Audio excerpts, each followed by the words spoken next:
And we are live. So, you see, we've been talking about foot switches, but I was actually having a completely different thing on my mind. Did you watch Graham Hancock on Joe Rogan's maybe or some other did you watch stuff about this younger dryas impact theory and the Great Reset and that kind of stuff?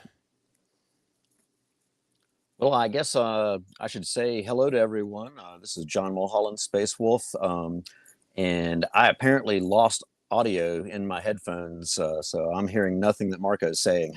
So I don't know what that introduction sounded like at all. Let me just fix that.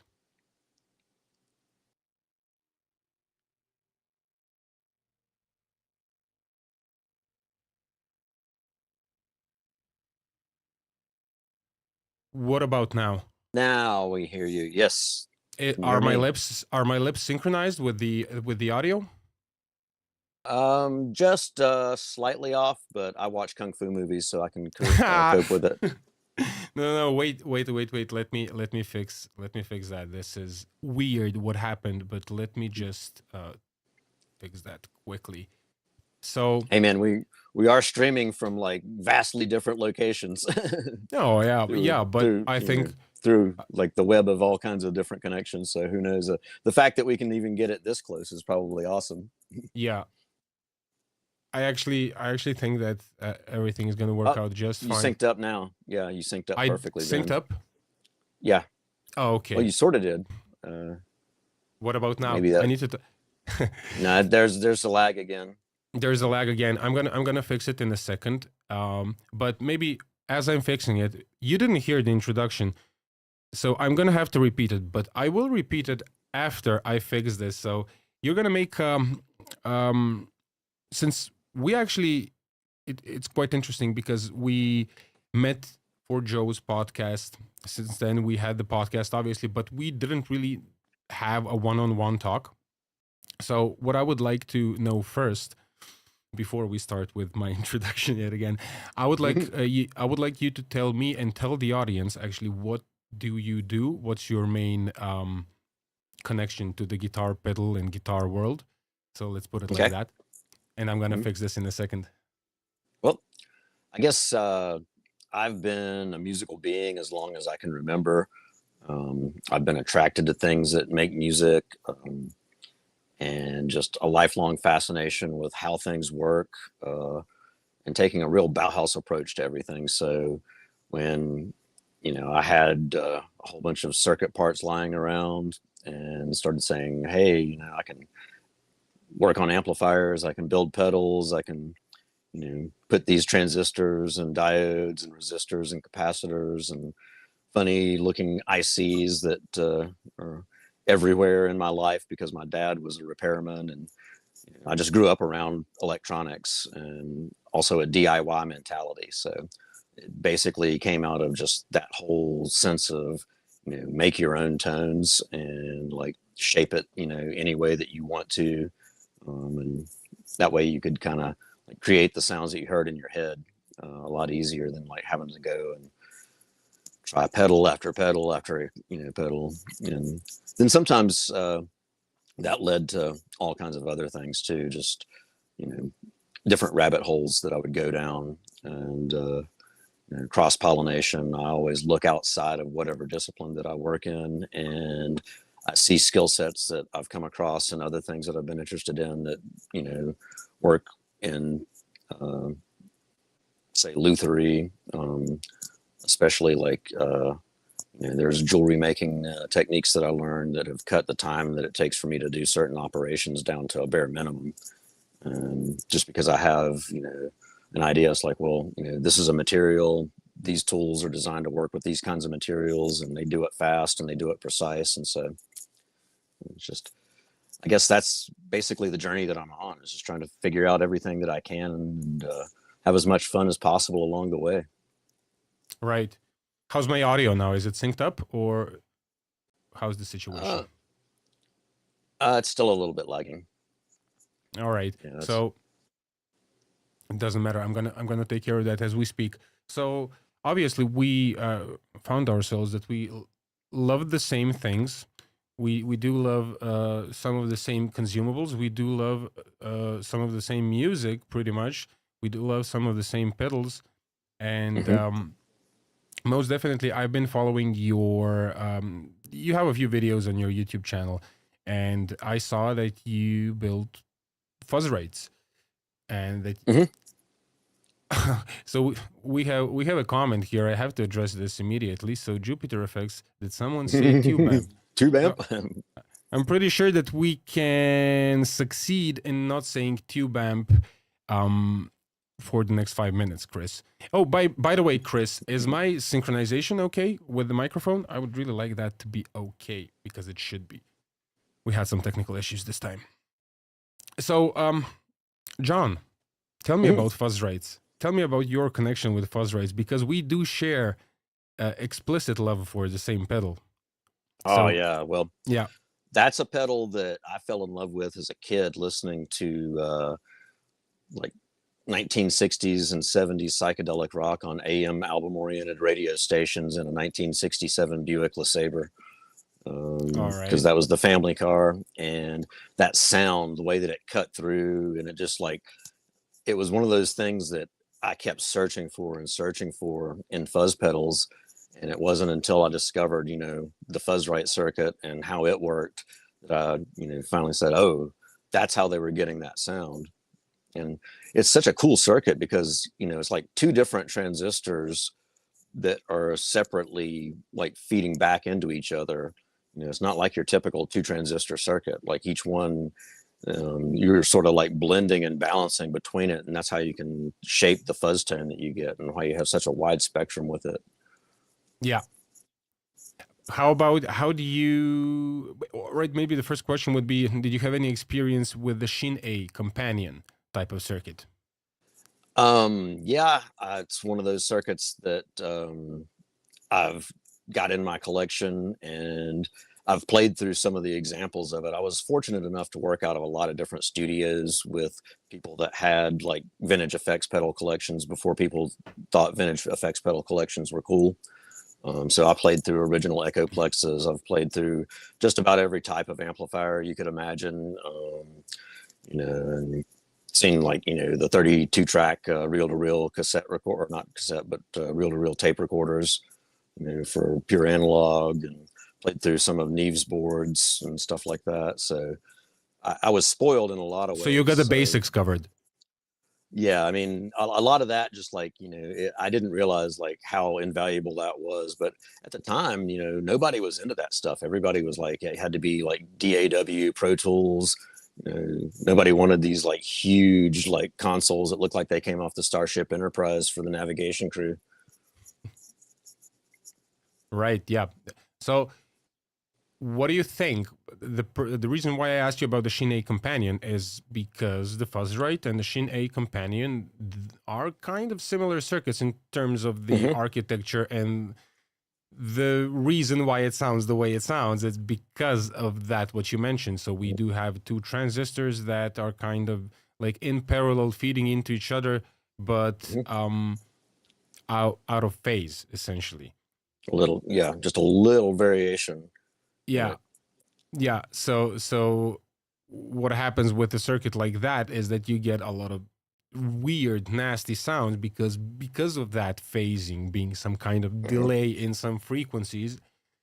The complexity at which that creates harmonics and at which that creates the actual nasty sound that a lot of us love, um, is essentially because of that. Because of that out Hmm. of phasing, it creates that weird harmonics complex interaction, which is very complex. It's hard to get with, in any other different way. And those two circuits are similar because of that. So I wanted to ask you, which one do you prefer? So is it the Shine or the Fuzzrite? Well, I prefer the original Fuzzrite circuit that used PNP germanium transistors. The values are completely different than the NPN circuit. And Yeah. it's one of those things that it's a pedal that's finicky. and you kind of have to like really match your transistor set to achieve the effect that you're looking for. But when you get it, it takes you back to 1969, 1970, 71, listening to In-A-Gadda-Da-Vida, or any of the other West Coast psychedelic bands or rock bands that were using the original Fuzzrite circuit. So, and I found out that a lot of it has to do with getting the leakage right.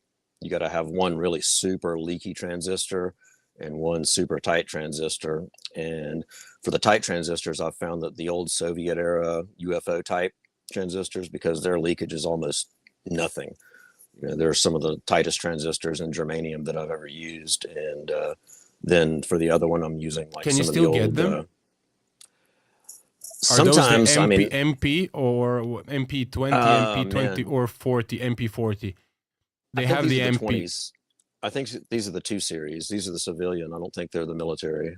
Yeah, I have a bunch of them here, but last time I had a batch, I guess a lot of them were leaky. I didn't really find many good pieces.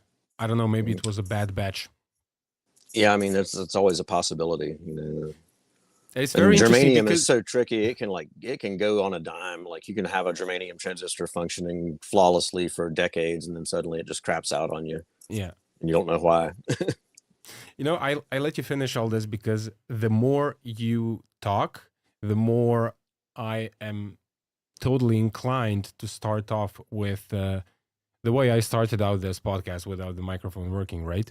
So what I'm trying to say is that I was listening to you now speak, and now I have to speak, all right? So now I have to tell you my story about the fuzz rate, right? So for sure, I don't have the experience and years that you have to be, you were blessed with the opportunity to try a lot of these older ones. For me, being here where I am, sometimes, you would get some really, really cool vintage gear. Like people have stuff like they have weapons all around here. But what I'm trying to say is that you tried the old ones. I never tried the old ones, but I love the circuit from YouTube, right? And when I started building pedals, this was like, I must have one of these circuits. But every pedal that I built in my first batch about 10 years ago, I kind of really tweaked every single one of them and explored every single one of those circuits completely. So I didn't know that the originals were PNP, germaniums. I only knew the Fuzzrite being the silicone NPN thing, right? And I wanted to build a PNP germanium Fuzzrite with Russian MP20s, and I have one over there. So while you're talking about that, I thought at the time that was my invention. So I'm gonna make a Fuzzrite. It's gonna be germanium PNP, and I'm gonna use the Russian one. So I built that thing over there, and now you're telling me that that's your preferred Fuzzrite. I thought I was the only one who had that. It was super unique. Well, it was just one of those things that in my research for a video I did with Joe. Hey, Joe. Good. Speak of the devil. Speak of the devil. Yeah. That's why I put him.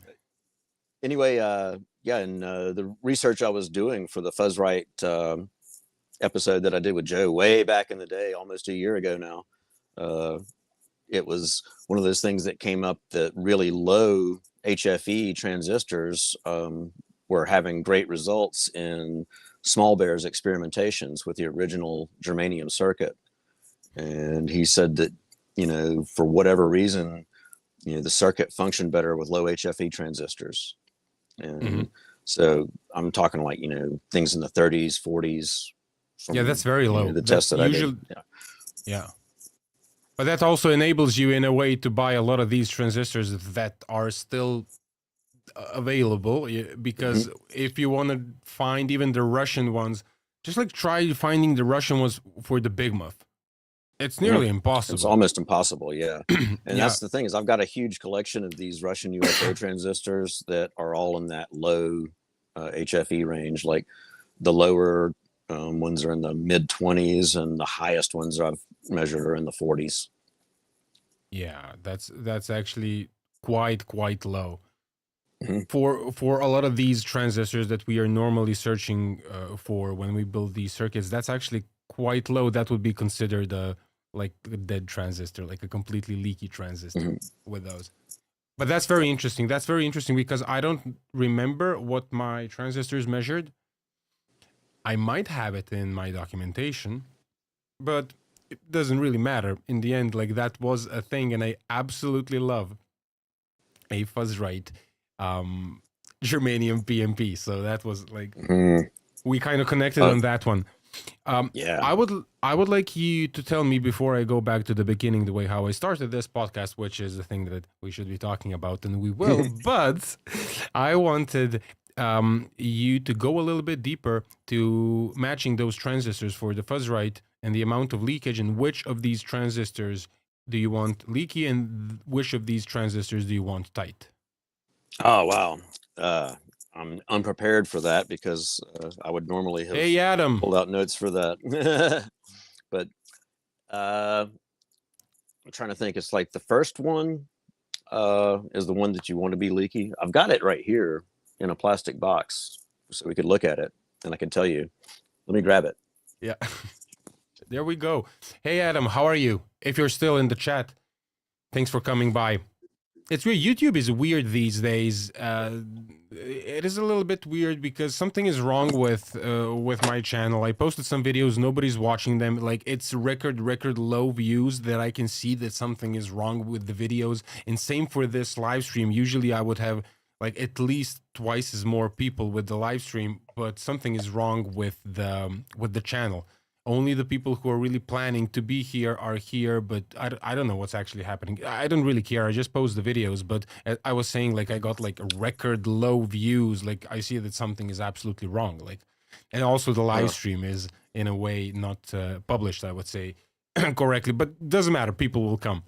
In any case, it's we don't. it's it's broadcasting on YouTube. At least I can see that we're going live on YouTube. So No, absolutely. We are going live yeah. on YouTube, but I'm just saying that It's something just is not wrong reaching with the. my account. Yeah, Okay. some weird period. But we don't really need anybody. We have a lot of things to talk about. Oh yeah. So it looks like the first transistor in line in the circuit is the one that I put in that was the leakiest, and the really tight one is the second transistor. So if you want to think of it as Q1 being the leaky and the Q2 being Yeah, it's less quite leaky. interesting. I'm just opening the schematic because I want to remember the schematic exactly. Um, In the but schematic I used for this particular circuit, there was the one that Steve Daniels published. It's fairly new to the Fuzzwrite community, mhm. like 2017, 2019, maybe. I can't remember exactly the date that he published it, but it was his experiment and the values that he got some of the best results with, trying to reproduce the original one. Because Ed went to the silicon circuit because he discovered that the germanium stuff, it was just too all over the map. He could never get it really, everything exactly the way he wanted it to sound and maintain the number of orders that they were getting. So Right. Yeah, that's kind of the stuff that I never knew. I didn't really. I was too lazy to read the forums. If somebody wrote about that kind of stuff on the forums, you know. Hey, I just well, there want to was say actually hi like to a some of the folks that are over here. Sorry, John. no worries. Joshua, hey, Steve Cassidy also saying that record lows recently on YouTube. Well, I guess something is wrong with that. Who cares? But Jupiter FX They says that I post yeah. too late. Well, maybe. Yeah, I've been posting late these days. Well, also, I think they change the algorithm constantly. Like you never know what's going to work from time to time. Yeah, because it's like the algorithm is now a human being, not a human being, sorry, but like a living being. It's some Mhm. kind of very sophisticated AI, machine learning thing that now it constantly changes. It's not weekly. It's by the minute. It's Mhm. shifting And people's. aren't Grok and OpenAI like going at each other? No. I actually I do have an X account, Hmm. but I rarely watch anything over there and It's just read one about of those Grok. things. Yeah, It's just one of those things that I see like pop up in headlines every now and then, where they're saying Grok and OpenAI are at war with each other. Like the AIs are fighting, not the people that developed it, but Yeah, the yeah, actual yeah, yeah, yeah. AIs. So who knows? Chris says, "No, I just post too late." Well, it, you know, running this whole YouTube thing is unbelievably ridiculous. I have to say, people. So this is like completely crazy. People who don't do this, then they don't know. But you put a camera in front of yourself, you put a microphone, you do all this crazy shit, this setup. You look like you're in a Borg cube, and then you're posting videos for some people to watch, and nobody watches.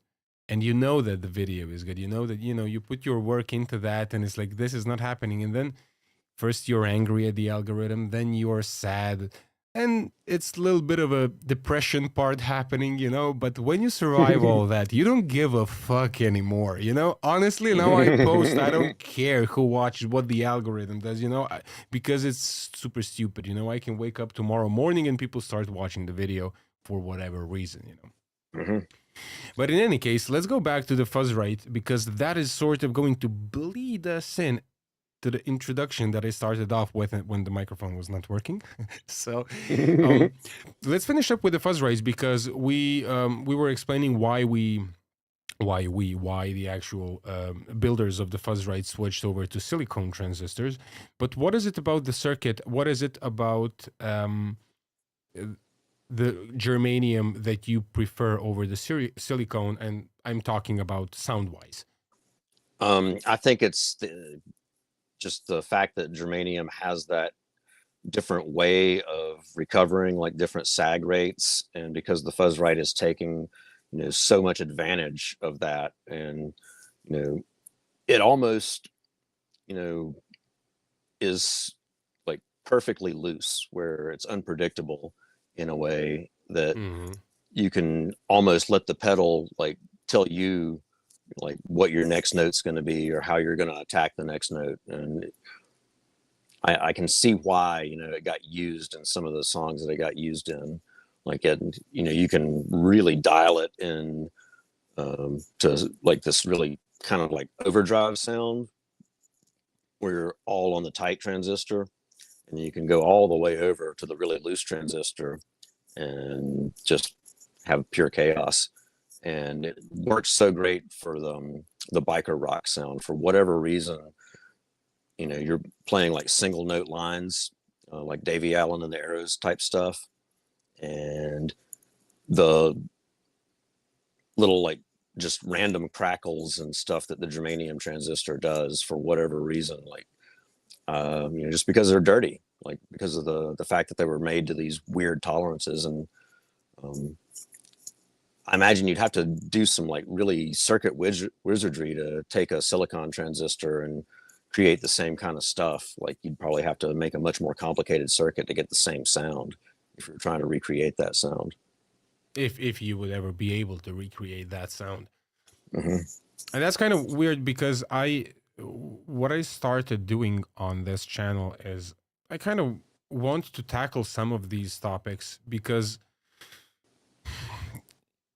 you see all this stuff on the internet, and people arguing about stuff and being like very, very, very separate about certain like opinions, where some people say that it's like the modelers are just like the tube amps, where then you have all the other tube amp guys who say that modelers are shit. So neither are modelers shit, nor do they sound like tube amps, and nobody has the middle like opinion where you can actually have both.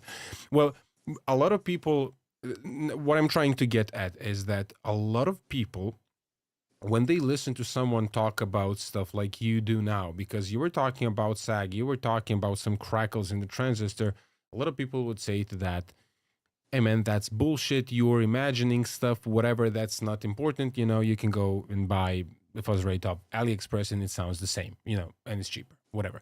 What is very interesting is that when I listen to you, I totally get exactly what you're saying, but I also totally get that for some people, such a parameter in the sound will not be needed to express themselves. I think I That's put it because I'm not nicely. no I'm not like most people. I've discovered like the things that I can Yeah. hear, the things that I can see. Like I have had to like accept the fact that you know sometimes like that scratch that I can see on the surface, nobody else is going to see it, and I can quit polishing the damn thing. I don't need to go to like 15,000 grit diamond paste. So Yeah. Yeah. That's it is kind of interesting, right? mhm, That some people hear some things and some people don't hear some things. mhm, The biggest problem is to stay cool about it on whichever yeah. side you're on. And for me, it's like I'm doing this more for my own personal expression as an artist and a musician. So I'm creating things that are resonating with the way that I listen to things, the way that I feel things. And I'm looking for something that's going to push me in the directions that I'm trying to go with whatever type of sounds that I'm trying to make for that particular style of music. So, I look at things in a utilitarian state, and I think every tool that we have at our disposal, has a use in some way, shape, or form, be it, from the cheapest Timu pedals that you can buy all the way up to, everything boutique. There's something that is, you know, valuable about it in some way, shape, or form if that's what you got to work with and you know how to work with it. So, Yeah, I think you put it really well. I completely agree about that.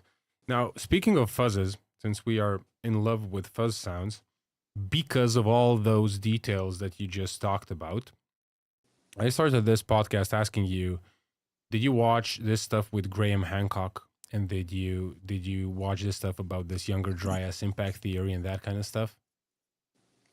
I do not recall having watched that one yet. No, I'm really. familiar with the Graham Hancock, yeah, but I have not watched this one yet. Is this No, the? it's not an episode that I said. I just asked you, did you follow this? What's happening in this type of topic? That was the general question. So you know what I'm talking Oh, about okay. when I talk about that. Uh, Maybe on the periphery. Like a lot of that stuff I catch on Joe Rogan's podcast, and then Yeah. through snippets and clips and things like that, or like hanging around the music store and hearing people like talk about things, because music stores are a hotbed for people talking about all kinds of crazy stuff.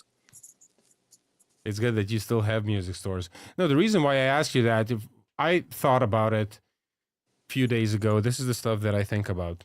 And it is weird that they talk a lot about people using sound in various different ways. I mean, some kind of ancient culture that was Oh supposedly, yeah, you know, yeah. back in No, time, and that's they, something I'm very familiar with. Yeah, there we as go. you know, that's something that like I've been a student of that for as long as I can remember. Like I specifically like tune a lot of things. I built a lot of percussion instruments and tune them by feel and by resonance and how they resonate with my body, and like open up my senses, so that there's something to be said about that, and about the debate between the different frequencies for standardizing tuning. Why some people can't stand listening to 440 tuning because Yeah, it's the the, unnatural to them. that's now. I don't want to jump into some of these rabbit holes. That's why I'm Yeah, gonna like I try said, to. we Yeah, could we could it's we could it's find very a dangerous whole territory. warrant here. So, Yeah, it is a very dangerous territory. But for me, what was interesting is that I thought about people using sound in various different ways, and we had some ancient cultures, and I was wondering whether they had fuzz, because I think I think fuzz is, so if we're going to be completely honest here, and we are honest here, we're completely relaxed. I think that fuzz and that sag and all these details that you were discovering, actually talking about, actually brings you closer to God in a way, mhm. which Well, is, I can definitely say that along my journey as an ethnomusicologist and like just avid devourer of instrument technology of every type from every culture, that yes, they had fuzz, and a lot of times it's like built in to the way the instrument's designed. Like there's rattles on it, there's sympathetic vibrating strings. I mean, sitar, come on.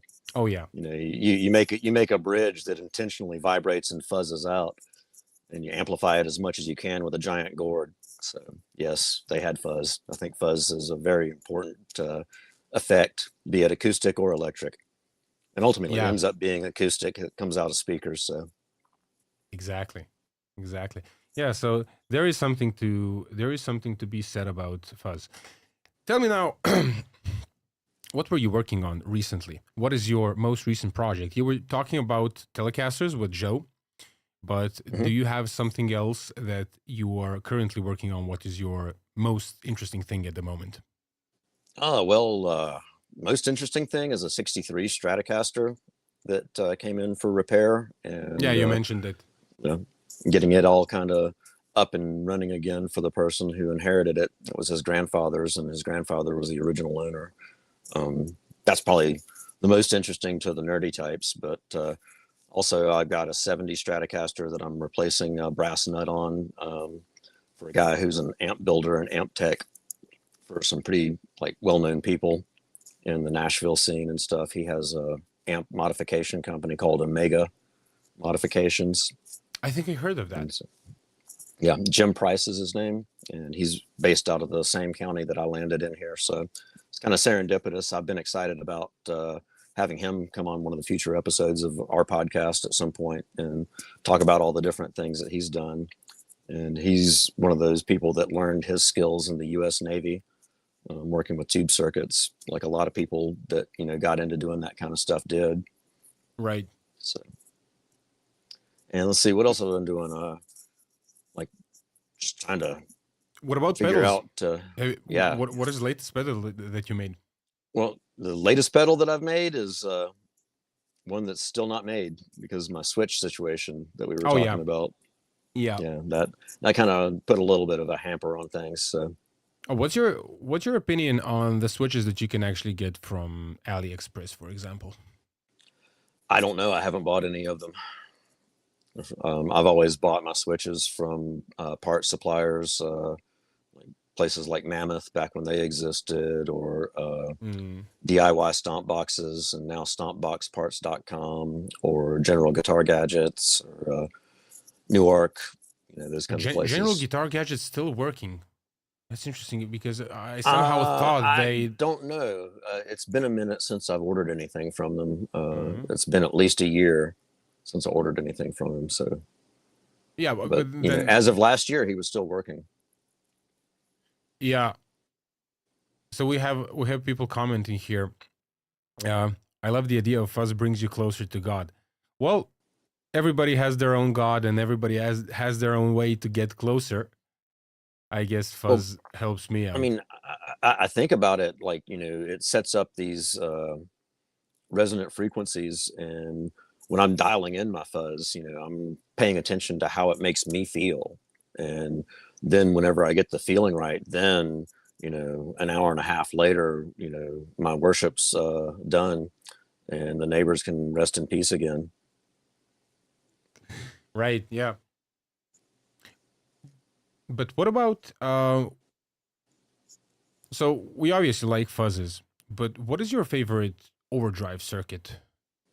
Mm.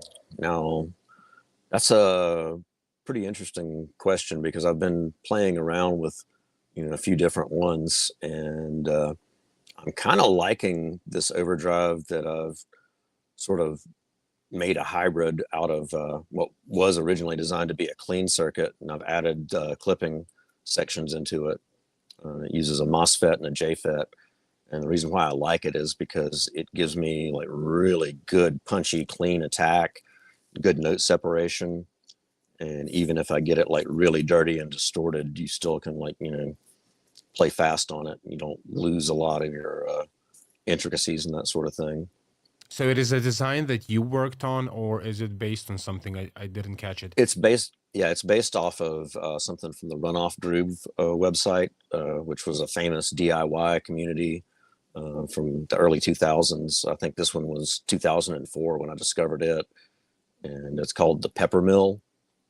And I Okay. think it's basically one half of the Ginger. The Ginger's a pretty famous circuit too, that was posted on their website, but it uses a 2N7000 and a J201. Mm-hmm.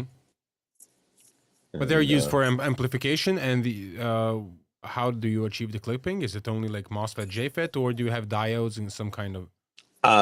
Once I take the amplified signal, I run it through a diode clipping configuration and put that on a switch so I can like configure either between symmetrical germanium clipping diodes or asymmetrical LED and silicon diodes, or no clipping whatsoever. Have you tried some other clipping options, such as like asymmetrical stuff generally, like trying to clip only with one MOSFET? Did you try maybe some other configurations when you put diodes in series or Zener diodes? Do you have any preferences? One of those like more like weirder types of clipping, not the typical like symmetrical. Yeah, I've definitely experimented with all the different types of LEDs, UV LEDs, infrared LEDs. Infrared LEDs can create some pretty interesting sounds. That's interesting. I'll try that. Yeah. For whatever reason, I had a whole bunch of them, and I was going through and doing videos for a different overdrive circuit, the flash drive, basically the electro distortion that I built off of the camera flash circuit as a challenge to myself. And I saw that video. And so I was trying different stuff and posting, sound samples of it. And that was also where I put those giant diodes that were cable line diodes in it at one point. Those things are funny. They're just there for comic effect. It's not really, any better sounding, but it's just the fact that you can put these two giant diodes and mount them to the exterior of your case, like they're, the cowling of your engine or something. But somebody in the comments, when they saw those videos that I was posting, said, "Hey, have you tried infrared LEDs?" I said, "No, I haven't, but I've got a bunch and I'm going to right now." And I did. And sure enough, it like had a totally different sound. It was a lot darker. Interesting. For whatever reason. Yeah. So. Yeah, for me, it's always when experimenting with LEDs and trying to compare them to, let's just say, the fast switching silicone stuff like that. There is a big voltage difference, the cutoff voltage difference, and then you do have a problem because every time you have to, if you're gonna do some kind of A/B switch, you constantly have to adjust the volume. But since we do have really short-term memory, then the comparisons between the diodes, like the quick test is not possible. You kind of have to play the pedal for some time to feel those diodes to see how you like the circuit with that when you're adjusted the when you're used to the volume difference. Oh yeah, definitely. And I keep everything in sockets anyway, so that I can change it out and not have to constantly heat up the soldering iron and desolder, resolder, especially the diodes. They're such a fragile component that if you overheat them, you can pop them really fast. How's your relationship with breadboards? I actually, haven't used a breadboard in decades. I used to, use them all the time when I first started experimenting, but I got, so comfortable with just putting a circuit together on just regular pad board and tying it all together and, making it work that I haven't even bothered with breadboarding that much anymore. I found a great use for a breadboard. I do have one breadboard in front of me, but I can't move it because I use it for actually shielding the power supply so my microphone doesn't get some weird noise. That's cool. So listen, I've got this Focusrite interface. It's a Claret interface. It's like a pretty serious interface. Not a big one, but they ship them with these cheap, ridiculous power supplies. And they induce some kind of noise. Like those chopper power supplies are so bad for audio. And recently I went to one of the electronics shops that I go to get some electronics. And I was talking to the owner. And I was asking him, do you have a power supply, whatever, 12 volts, like a transformer based, like a linear power supply? And he's like, you won't find that in my shop. I was like, why? And then he explained to me that at least in Europe, I know that there is a rule, there is a law that transformer-based power supplies are not allowed anymore because Listen to this, because they consume more current by some institutions' calculations than this chopper when it's idle, when it's not connected to anything. So just for the magnetization of the transformer. So we're talking about transformers like this big or whatever. They're For tiny. Yeah, I mean, yeah. I mean, like this. bullshit, man. Like it's Like ridiculous. that really? That's Yeah, taking up too much power? Come yeah, on. yeah. And I mean, obviously you Too can much have a current? little too much current, man. And because of Uh, this kind of ecology bullshit, they don't even allow anybody to sell any. So you can't find any. You can only get some, like when you go to like Craigslist, right? You have Craigslist in the mhm. USA, so some type of ad page where people are selling old stuff, and then you can find maybe a transformer based power supply. So I have a realistic problem that because this microphone needs a lot of gain, when you increase the gain, you can hear the power supply essentially some digital noise. And Mhm. I did a lot of testing, and I made sure that it's the power supply, it's not the USB port or anything. And this whole thing just doesn't work, and I can't find a 12-volt like transformer based power supply. I have to make one from scratch, and I'm too lazy to Oh do it. gosh. So you just build it on a breadboard? But no, I didn't. I didn't build it on the breadboard, but the breadboard that I'm using has a metal plate, and this is So quite it's interesting. shielded. Yeah. Exactly, but that's actually quite interesting because breadboards and breadboard setups, like the ones that I use when breadboarding, they need to be made on a metal plate, because the metal plate is the only thing. It's actually going to lower the noise drastically, and you can actually make high gain circuits, make them sound good, which is one of the things that I didn't know back in the day. But now I found multiple uses of the breadboard. Now, listen, I was asking you about breadboarding because breadboarding is one of the things that I do, and one of the most interesting things that um, it was actually one of the most interesting things about building pedals when I started, Mhm. because, yeah, for sure, sometimes you build pedals, especially the first ones, you're going to go when you're going to find like deckboard effects or stuff like that. Mhm. And you're going to find the Vero board. You are going to, build the circuit. You're going to be happy about it. But when I started Mhm. breadboarding, then I was like, man, this can be like next level, because then you can Let's do see. the diode test and that kind of stuff. See, that's the cool thing though about a lot of the builds that I do is when I have a circuit I want to play with, every single component in this box is in sockets. I can change anything in here. Yeah, This is you like made a a breadboard. test rig. I made a breadboard, and then that was how I was able to try out different transistor pairings, see how the different capacitors that I had in my stock would affect the tone, see if Mm. there was anything I wanted to tweak based off of the different experiments that Steve was talking about in his article.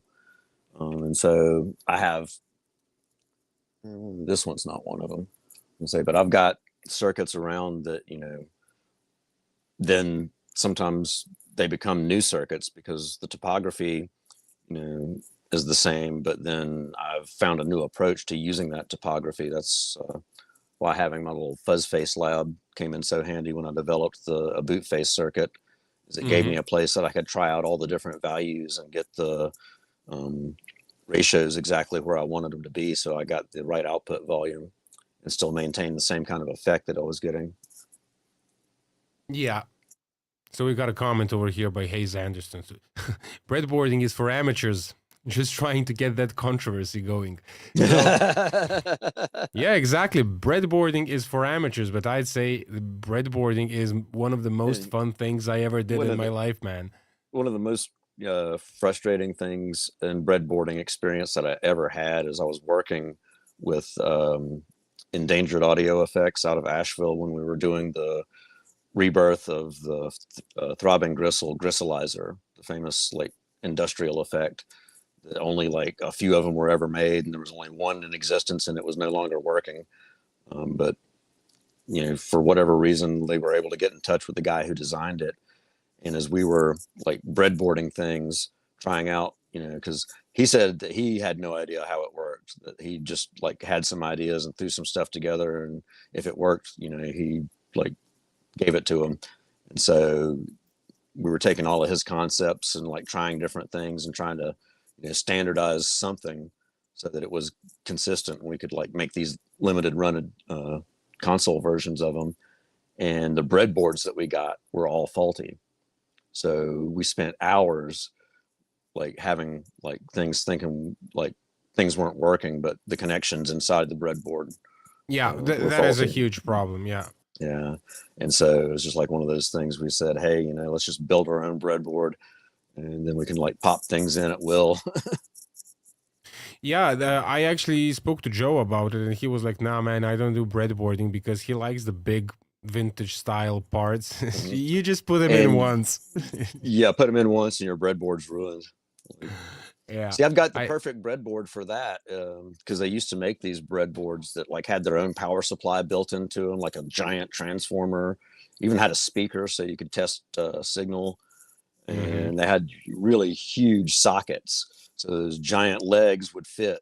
But you know, it was made at a time for when that was the norm of components, and now you know all your components have really skinny legs and leads, and you know, so you tried to put one of those in this old breadboard, it'll just fall right out. yeah, exactly. So yeah. Breadboards can be a doozy, but I'd say that the more I worked, when I kind of realized how it functions, then I would circumvent these problems really quickly. But yeah, when I remember that, I also spent a lot of time debugging on the breadboard. It is a problem. But Mhm. that's mostly comes from simply not knowing that just you can't put these big components. You're gonna fuck up the pins inside, and that's it. So it's usually human error. But yeah, it is a skill, breadboarding, and I posted some stuff on Facebook actually in some DIY group, and somebody wrote actually they would like to have more breadboarding content, which is Hmm. something that I might do on the academy, just breadboarding circuits, because there is a skill to breadboarding, and the skill mostly involves keeping the circuit quiet because you kind of have to sometimes lay it out in a weird way so it actually sounds good on the Mhm. breadboard, especially when you're Yeah. working with circuits that depend on like leakage and circuits that are like really high Hmm. impedance. You really have to pay attention to how you're gonna lay it out on the breadboard. And I did this as part of the course. You'll be able to see it because I talk about this.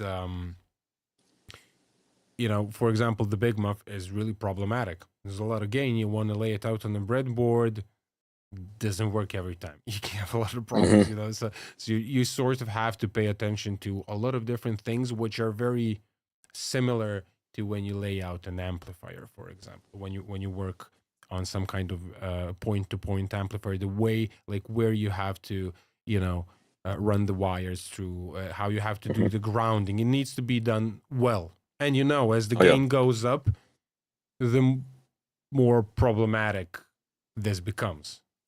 Oh yes. Yeah. The higher the amplification load that you're putting through there, the more that you're gonna like hear of anything that's wrong. Exactly. You know? And This is this is something very interesting for me because obviously I had quite some experience with amplifiers, and it was also a skill to be learned to make a good, really good, like point to point layout, to do good grounding. And in the end, when you try all these things, when you try to force, for example, trying to force star grounding on a very complex amplifier, at some point you're gonna realize that like this is not gonna be okay, even though this is but this is by the rules, this is by the book, this is how this is gonna be the best option. It's not gonna be the best option, right? Because you have to strike a balance and just make the right choice for the right chassis and for the right amplifier design and so on. And that's the same thing with when it comes to breadboarding pedals, believe it or not, because it is it can get complicated. oh, especially like with amplifier type circuits, you know, transistor amplifier circuits, you can pick up all sorts of things. Yeah, a lot of gain in those transistors. So big Hmm. muffs are a little bit problematic on the breadboard, but that's why I like that I made some of those very detailed lessons on breadboarding and explaining this whole thing, like why do I do it that way, even though it's not neater, it's not cleaner. Trust me, it's going to be better this way, because if you make it nice and clean and shiny like Lego bricks, it's not going to sound well. Starts oscillating like boating. You lose a lot of gain. It's weird, completely weird what happens. Yeah. That was something that I like early on had experience with when I first started working with LM386 based circuits for effects pedals. They're so finicky; they will oscillate on a dime, and if you don't get your layout just right, it's game over, man. If you don't have your wires shielded or anything, like, Speaking sometimes of it can be cool. Exactly. Yeah, for sure. But it's not all the time. Yeah, I never found the breadboard making like a cool leakage or oscillation or some kind of weird thing happening. Usually it's uncontrollable on the breadboard, but when you put it in a pedal, then it's a little bit more like it sounds a little bit more intentional. You know what I mean? Yeah. So speaking of you mentioned the LM3. What were the numbers? The 386. Exactly, the 386. But now I had another LM on my mind. It's the LM741, and there is an interesting circuit that you might be familiar with. It is called the Earth Sound Research Graphic Fuzz.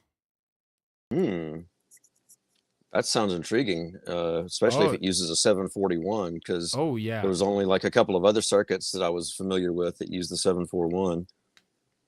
Yeah, I don't remember those. So that's like the Distortion plus DOD 250. This is a 741 or a 3. I don't think anything commercial used the 386 that I know of for pedals. They used them for like mini practice amps mostly. Yeah, exactly. Yeah.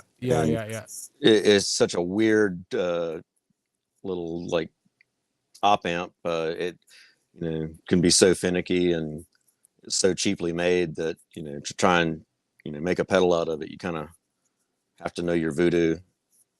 Yeah, exactly. The Earth Sound Research Graphic Fuzz is a very interesting circuit because it is having fun with the impedance from the guitar in a very weird way. And the way in question is that it has the feedback potentiometer, the way where you would have your gain pot. Let's just say it like that in a typical op amp amplification stage, right? The way where you would have the gain, you have the input of the guitar over there. And that makes it like very interesting because the op amp is constantly playing with the impedance of the guitar and creates a resonant frequency. So it's always squealing. It's constantly squealing, It's great.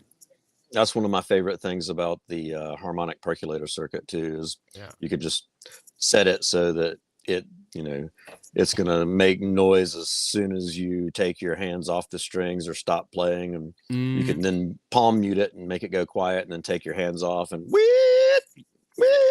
exactly. It becomes completely a separate crazy instrument. It becomes a separate instrument all itself.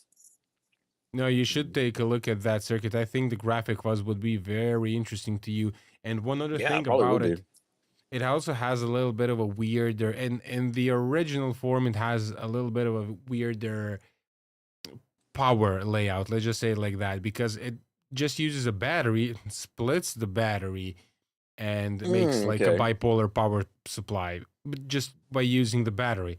And it doesn't work if you use a regular power supply for that kind of thing. You have to modify the circuit. You have to decouple it, because the circuit was essentially not decoupled by capacitors, the original one, which makes the whole thing even crazier. You cannot really do true bypass switching, right?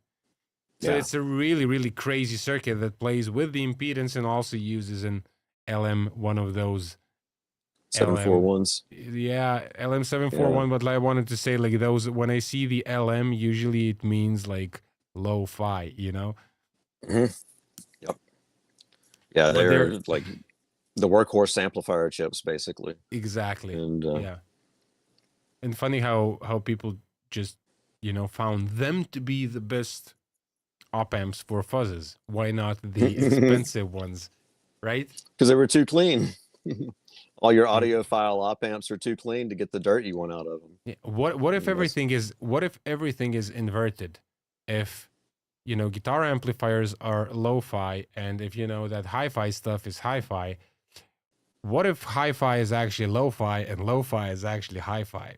Hey, I've told people that we've been living in the upside down for a while now, so that might be the case.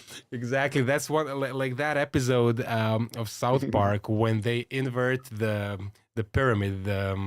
Like the food thing. It was an episode about food, like people figuring out that you shouldn't eat carbs. You should eat more protein, something like that. Completely inverted the pyramid. Yeah. It's a ridiculous episode. By the way, isn't that ridiculously crazy? I mean, how old are you, by the way? 56. 56, right? So Mhm. that's pretty much the age of people that I usually hang out with. And tell you what, so you've been around for quite a long time, and me a little bit less.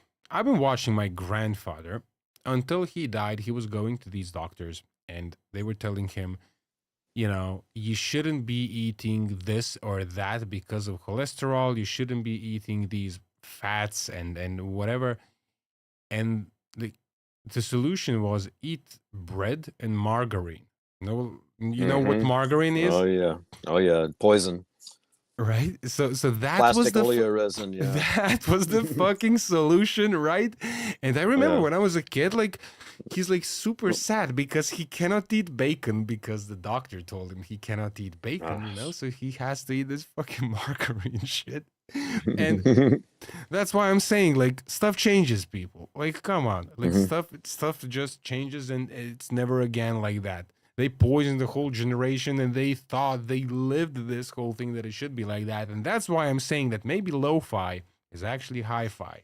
Because maybe we can actually hear more in the lo-fi than we have the hi-fi. Or at least you can feel it on a different level. Exactly. So, yeah, that's actually quite interesting. But I was thinking also about that. We make lo-fi circuits, and when you design, for example, a hi-fi amplifier or some kind of hi-fi piece of equipment or pro audio, something like that, you have clear parameters which you have to achieve as a designer. And usually the parameter is as low as possible total harmonic distortion and whatever kind of stability of the amplifier, thermal stability and whatever kind of stability. So it should work under heavy loads, right? But when we design audio stuff, we don't really have this parameter that you have to achieve. The parameter is very subjective and very vague, which makes the whole world extremely weird. Like, what am I actually making? Like, what is actually good about this? Like, it's only good to me. It's and it's not. Maybe it doesn't sound good to anybody else. I mean, how many people would say to any of these pedals that we are talking about now? How many people would say, like, how can you play this shit? Like, it's squealing. Like, I can't use this. Oh yeah, I mean, some of my favorite designs that I build for myself, other people are like, I can't use that. There's no way I could use a pedal like that, because they're playing, stuff that is all about clean and like getting crisp highs and deep lows, and so they love my peppermill circuit. There's people that don't like my like crazy, in your face, like ready to feed back at a moment's notice type circuits, but yeah. I like everything, so I can kind of build a whole wide spectrum of pedals, and eventually somebody's going to find something in that palette they like, I guess. Yeah. And if not, of I've got course. a good collection. Exactly. We've got a few comments. So Adam is commenting. I know one thing I'd really like a course on in the future is how to make a good treble booster that actually isn't insanely noisy. Breadboard layouts for those are extra noisy. Yeah, maybe DIY PCBs. And he is asking, is there any good treble booster that isn't crazy sensitive to buffers? Maybe that's a good question for you, Adam. For you, John, not Adam. Sorry. Oh well, see, treble boosters. I guess like there are things that can function like treble boosters that are not crazy sensitive to buffers, but you probably wouldn't think of it as a treble booster circuit is the thing. If you're looking for like the classic treble booster circuit, that's, Yeah, we talk you know, range masters. We talk yeah. vintage when we say treble boosters. But actually, Adam, if you're thinking about a treble booster that isn't insanely noisy and that does the treble boosting thing, but in a more modern way, that would be the 1433, for example. That is just using ATC electronic equalizer and basically fixing the values to like something like treble up, maybe bass a little bit down. I don't really remember, but the 1433 is a modern treble booster that's frequently used with, for example, a rectifier, like completely modern sounds. Not actually something that we're discussing now, because if you try and use a range master with the Mesa Boogie, yeah, I mean, go try it. You'll see what I'm talking about, you know? Yeah. Yeah. And that's the other thing. Like a lot of it depends on what your, you know, end, you know, signal is going into, like, you know, what kind of amplifier you're plugging into and that sort of thing. So, I mean, you know, Joe was demonstrating his FOMO sound amp and saying, "Here's my clean tone," and it's absolutely not clean at all. Like, you know, so just so you know, my starting tone is going to be this dirty, and this is as clean as it gets. So Yeah. so I mean, you know, and then other times, like you might be going into something that is solid state and has absolute transparency, and then you're going to hear everything that's, you know, coming through that range master in a certain way. So I think a lot of it has to do with, you know, the factors of like, what are you plugging into, like what are you playing it through, like, you know, as far as what instrument you're playing it through, like what kind of pickups you have, No, because absolutely. yeah, because your choice of pickups can drastically determine like what kind of tones you're going to get out of anything. And, No, but in the end, that's one of the topics that I was tackling constantly. I mean, everything counts. Absolutely everything counts. And when designing a pedal, there are two ways. You can design a pedal for yourself and you don't care about what anybody else thinks. When you design a pedal for somebody else, or maybe design a circuit that could potentially be like a thing, you know, in the business. So you're gonna make more than 50 of them, right? Mhm. It is a huge problem because you're faced with certain decisions, and some of those decisions are, how am I going to voice this circuit, and how am I going to, let's just say, when I say voice, how are you going to voice it in the low end and in the high end, and that will determine which amplifier is going to sound good with it, or actually with which amplifier will the pedal sound good with. And people have to make decisions, because I have a lot of pedals that simply don't sound good with some amplifiers, because I was designing them for a specific amplifier. There's, if you watch a lot of these builders, a lot of them actually have their preference, and usually their pedals would sound best with the amplifier that they normally use. And it's completely normal that a pedal doesn't sound good with some other amplifier. So people should think about that before saying certain piece of equipment is shit. Because that's, you know what I mean? Sometimes it simply doesn't work. The equalizer doesn't work. And you cannot make it perfect. There's no perfect. There are always trade-offs, you know? If you make it too dark, then, you know, it's not going to work with darker amplifiers. It's going to be okay, you know, with a high watt. But then again, if you make a very bright pedal that is going to sound great with everybody's favorite Fender Hot Rod Deluxe, which is extremely dark and dull and mid-rangey, that distortion pedal is going to sound great with that amplifier. But when you plug it in high watt, it's going to sound like crap. I think that's one of the reasons why we started seeing a trend for a lot of makers putting all these different switches to give you all these different Exactly. tones, so that you could dial in the tone on the pedal that worked with your rig. It's just, you know, you start dealing with so many knobs and switches and everything else, and ups the cost and ups the complexity, and, you know, That's exactly that. But it kind of, I think now, because of everything what's sort of clearly happening, that there is some kind of a a weird spot that we are in now in the guitar gear world, especially when it comes to the internet and the trends, which are the companies actually pushing. We are over that trend of a lot of switches because they kind of won. Some companies simply won. They gave you all the options, and now everybody's like, I think that everybody's like even over that, because at first it was like, hey, this is a tube screamer, right? So then you got a tube screamer with a switch, and everybody had to go and buy the tube screamer with the switch because now you have a switch, right? And you have multiple options, right? So what happened then is then you got a tube screamer with multiple switches, and then you have to sell the old one because it doesn't have enough switches. You got to get the new one because this one is going to be giving you these options for a lot of tones. And then at some point, which is the point now, where people are like, we don't give a fuck about the switches anymore. You have to go looking for your old tube screamer that you first got rid of.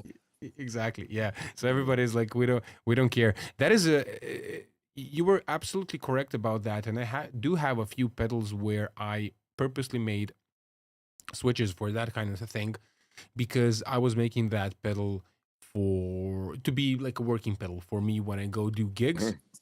Eventually, obviously, I stopped playing cover gigs and stuff like that. But when I would play a cover gig, then sometimes I would go and play on somebody else's amplifier. Some stages, you don't have, Yeah, the you have time no control over what you're playing in through. And in some cases, like, if you take certain gigs, you're showing up and like as a drummer, like I couldn't even bring anything other than my own cymbals and my own snare and my sticks. Like I had to use whatever the house kit was. Like especially at a festival, they weren't gonna like break down and set up drum sets for every single act on like a multi-bill venue. So yeah, exactly. So that is a realistic problem, and a lot of people not switched over, but they wanted this type of gear because this type of gear really solved a lot of practical problems for them. Yeah, I mean, it's a whole different thing being a studio musician as opposed to being a gigging musician. Yes, for sure. Absolutely. And sometimes, actually, what I started doing, because all of these pedals, when I sort of started building them, I was on this path of becoming a pedal builder. Let's just say it like this, because I had a lot of people asking me, hey, man, can you build me this pedal? I like this pedal, whatever. And I did make a few pedals. I sold a few of them to a lot of musicians, around here, like pretty much close friends, more or less. But I decided that I really do not want to do such a thing. And all the pedals that I built after that were basically one sound pedals. And I always feel like, I don't want to switch, I'm just going to build another one that's going to sound differently, I gotta address this real quick. Hayes Anderson says, as a left-handed drummer, I suffer from having to play house kits that I cannot set up to be left-handed. I feel your pain, brother, because I am also a left-handed drummer. I play left foot bass drum, right foot hi-hat, and set everything up, backwards as your traditional right-handed drummer. So I developed some interesting fills because I'll switch the tom and the snare over and everything else, and I'll, but you don't have like the same kind of fills, so like you get these weird patterns.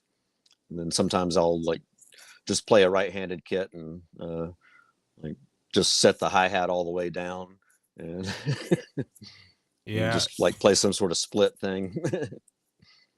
So yeah, it's really left-handed drummers, poor bastards. I'm a pain in the ass. We are pains really in the pain ass. in the ass. Yeah, but we're the only ones in our right minds, so here. Yeah, Phil Collins style. Yeah, there we go. So where were we? We were actually talking about before you addressed it. We don't remember what we were talking about. It doesn't really matter. We just move on. No, we were talking about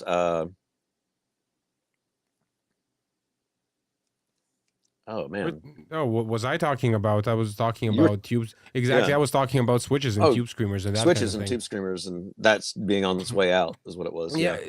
I mean, like stuff basically. And that you just basically started building yourself a new pedal when you wanted a different sound rather than putting a bunch of switches on them.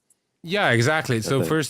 first always I felt like, hey, maybe you can switch this capacitor over here. You're gonna make it tighter, and you're gonna do this. Now, if I ever have a pedal with a switch, because a lot of them I would build using some of these already done PCBs because they're like higher quality builds, but I just change the electronics inside. I just use the PCB if it's like at least similar to what I'm trying to build, Mhm. and they would sometimes have these great options for like switching different diodes for clipping, that kind of stuff. I like, Oh yeah. that's like just I like to have it for fun, but I don't really have these EQ changing switches and so on. Yeah. There were some pedals where people really went over the top with that kind of thing, I would say. Oh yeah. But yet again, as I said, it solves a lot of problems. um But in some cases, you can create problems too, because when you start adding things, and then it could mess with the layout, like we were talking about. Like, what if you switch over here, and suddenly the layout gets weird because you switched over to this bank of capacitors, and they're not close enough to where they needed to be. And mm, so, Yeah, can be weird. Let me just address this. So Jeffrey Shockley, I wish I could remember the guy's side. He's making one with a transformer that doesn't require power. From what I can remember, the downside of it, you lost a little low end. I'm sorry, but I cannot remember what we were specifically talking about. Uh, um, maybe your microphone, my because you were microphone. talking. Yeah, you were talking about having to like make your own transformer. Uh, Oh yeah, you mean for the audio interface? Ah, now I remember. Yeah, maybe he is a little bit late. Maybe he's not live. Doesn't matter. Um, no, but yeah, I'm not in the US, but I'm just gonna make it by myself. It's not a problem. It's very easy power supply to make. It's just annoying that now I have to go get a transformer and whatever. Um, no, but I wanted to ask you one thing, since we're kind of jumping on from topic to topic, but it doesn't matter. We're gonna get back to the real thing. But I was interested in, what's your amplifier condition? my amplifier condition. Yeah, exactly. What do you like? Working, No, no, working. no. Working amplifiers. Yes, amplifiers that work. I like Okay, the that's fair amplifier to enough. work when I turn it on.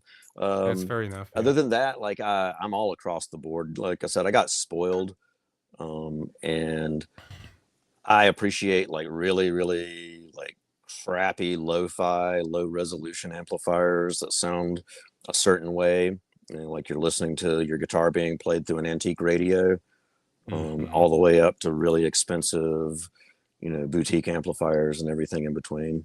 Hmm. I think it's one of those things that they all have like pluses and minuses, and it's great to play through an SVT every now and then, but it's also great to be able to grab a BAM 200 and a small cabinet and go play my gig. So Right. it's, yeah, utilitarianism, like I said. That's basically it for me.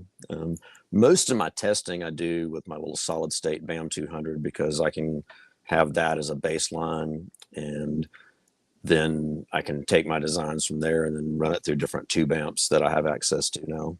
Hmm. That's interesting. I'm also a fan of a lot of different amplifiers, and it's also definitely, if you need to have more of something, just have more of amplifiers. You'll be fine with one Hmm. tube screamer with no switches. It's gonna work fine. But if you need more of things, just get more amplifiers, because that really is like, with amplifiers, you make this weird connection, or you don't make the connection, but you make this weird connection where you really feel stuff when you're playing really loud. Hmm. And even And if having, stuff, yeah, yeah, having a sorry, good cabinet too, like a good speaker, like that's like I think the most important most, thing, yeah. for especially for playing at volume, is having the right kind of speakers so that you can really get the full range of sound that you're creating. Yeah, it's not only that, but it's like, usually when I talk about amplifiers, the speaker counts. You know what I mean? Because Hmm. if you're going for a high-end amplifier, you're gonna go for a good speaker, a good matching speaker. You're not gonna play a Marshall Plexi through some cheap whatever open back 10, or something. Chances are that Oh, you're well, gonna I've seen get it like happen. I've well, seen every kind of travesty you can imagine over the years. yeah. I mean, okay, I believe you, but yeah, I know I've seen exactly what smoke you're. and fire coming out of things. It is also Like, weird. oh, you didn't pay attention to impedance matching, did you? No, for sure not. Yeah, Nope. especially on a solid state head. You plug up the wrong impedance loads in Yeah, solid the wrong state. direction. Yeah, I mean, this stuff is not as sensitive as people think, but if you mismatch it and run it really loud, then it can Mhm. be, then you've got a huge problem. But Yeah. most tube amplifiers are actually quite robust.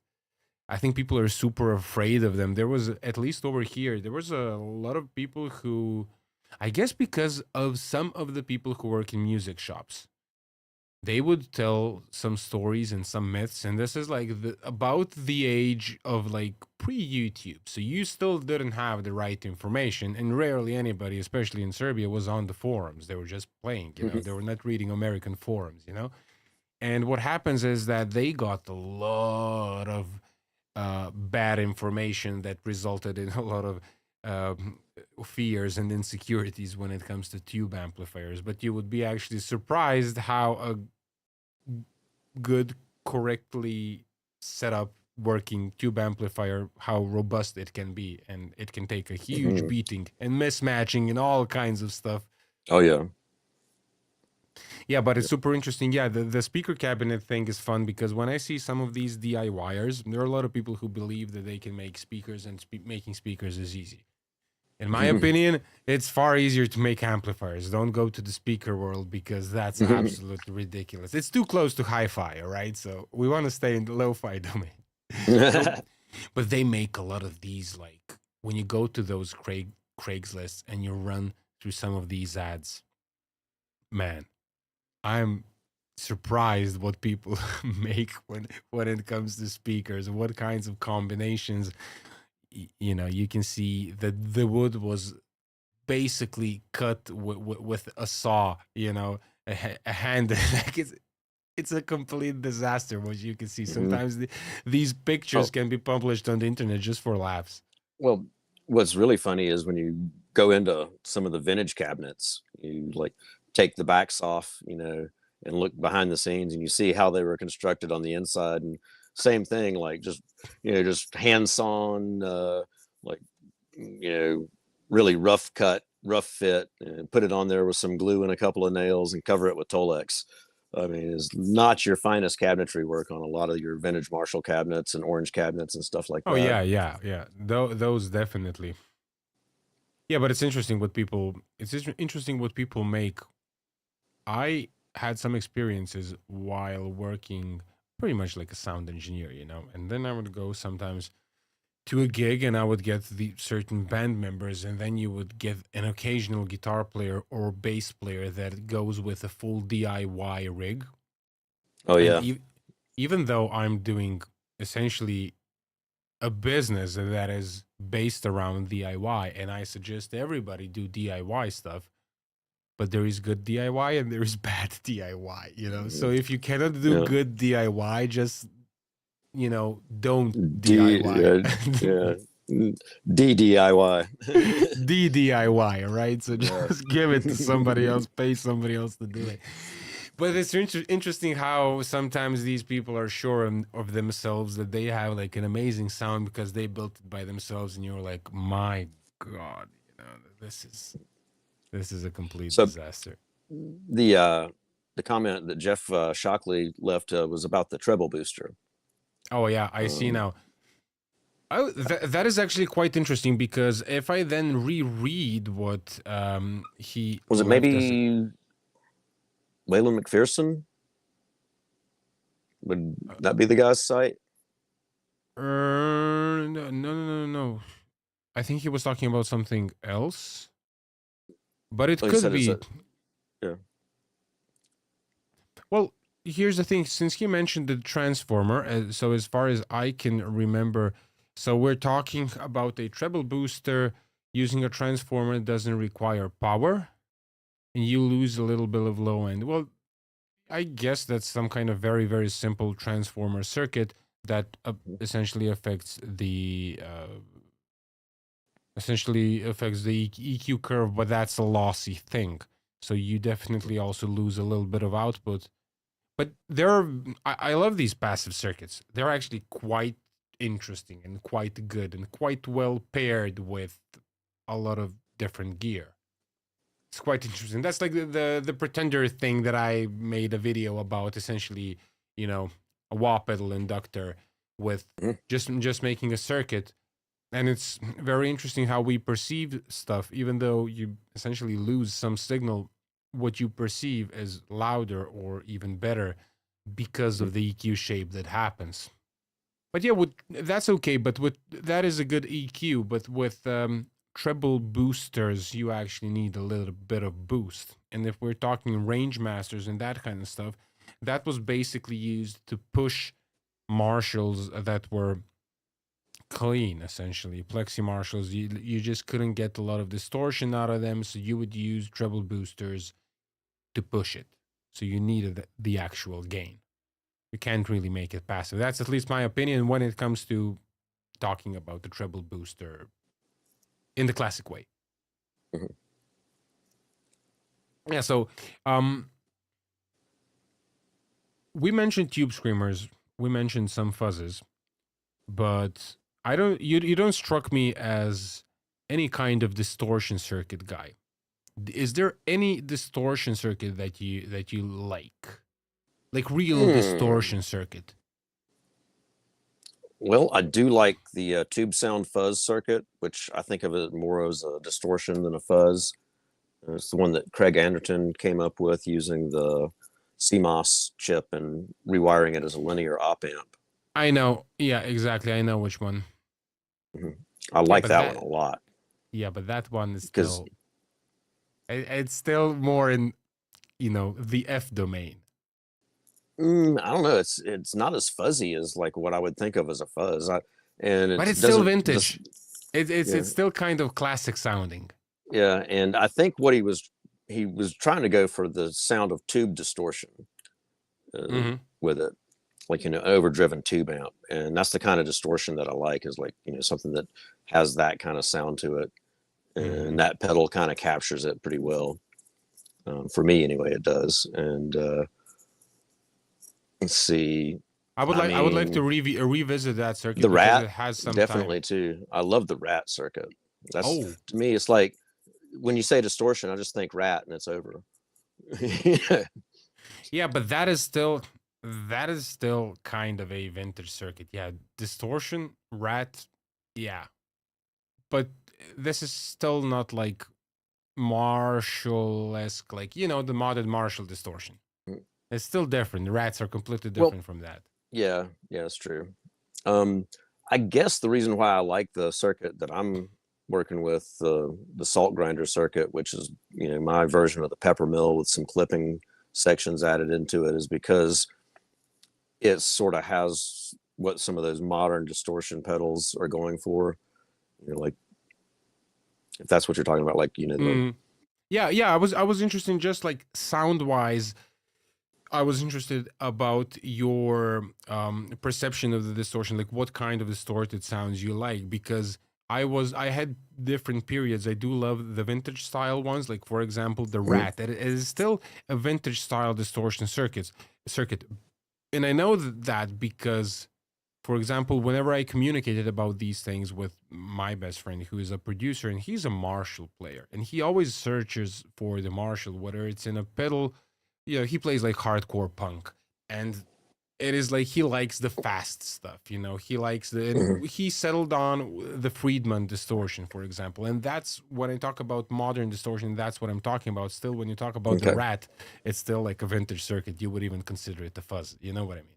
It's in that territory, somewhere in between. Obviously, it's not the same, but Rats are great. Rats are definitely interesting.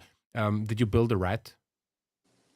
I built one a long time ago. It's one of the ones that got away from me that somebody helped themselves to.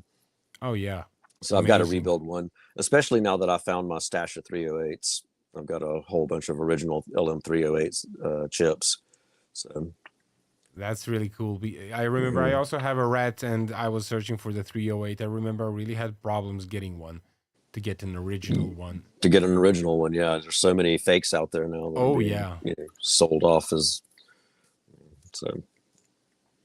yeah. That's kind of weird, but I guess for you see, I built a rat also with that. What is it? The UA or something like that? 308 or Mhm. Uh, yeah, there's is it the OP OP80? Yeah, OP07. Yeah, yeah, no, UA is something different. Yeah, but the yeah. Yeah, what they OP07 use for the modern ones, the modern replacement. exactly. Yeah. So, In the end, yeah, I did like the LM308 better, but the OP07 was also not bad. mhm. I would You like to play with it. Maybe I revoice the circuit a little bit. I think it can work. Yeah, I mean, I've heard them both chips sound great, and it's really just a really slight difference. It's one of those things that Mm, not many people are going to be able to tell the difference. It's something yeah, that stands out to me, but that's because I've heard it at volume, through. It's totally different if you're listening to it through headphones off of a YouTube video where somebody's side by side, doing their. Does it make a difference, in the circuit? And you really don't know if it makes a difference until you're playing it through an amp in front of it is the completely cabinet different. and have the Absolutely. guitar in your hand, Yeah, and how it feels. So Uh, that's one of those topics that I sort of come back to often, and I did make videos about that. One of the hottest takes that I would have on this whole industry would be that we should like stop playing guitar in videos completely. Don't show me how it sounds. Don't show me how it sounds, because I'm essentially watching you play with the toy that I want to play with, which is weird position to be in. All right. And secondly, I'm listening to something that I have no idea what I'm listening to. Now, obviously, yes, I always have to, go back to the story and say that yes, there are some channels that do it well, that it makes sense. Yeah, okay. But I always make the parallel with the hi-fi world.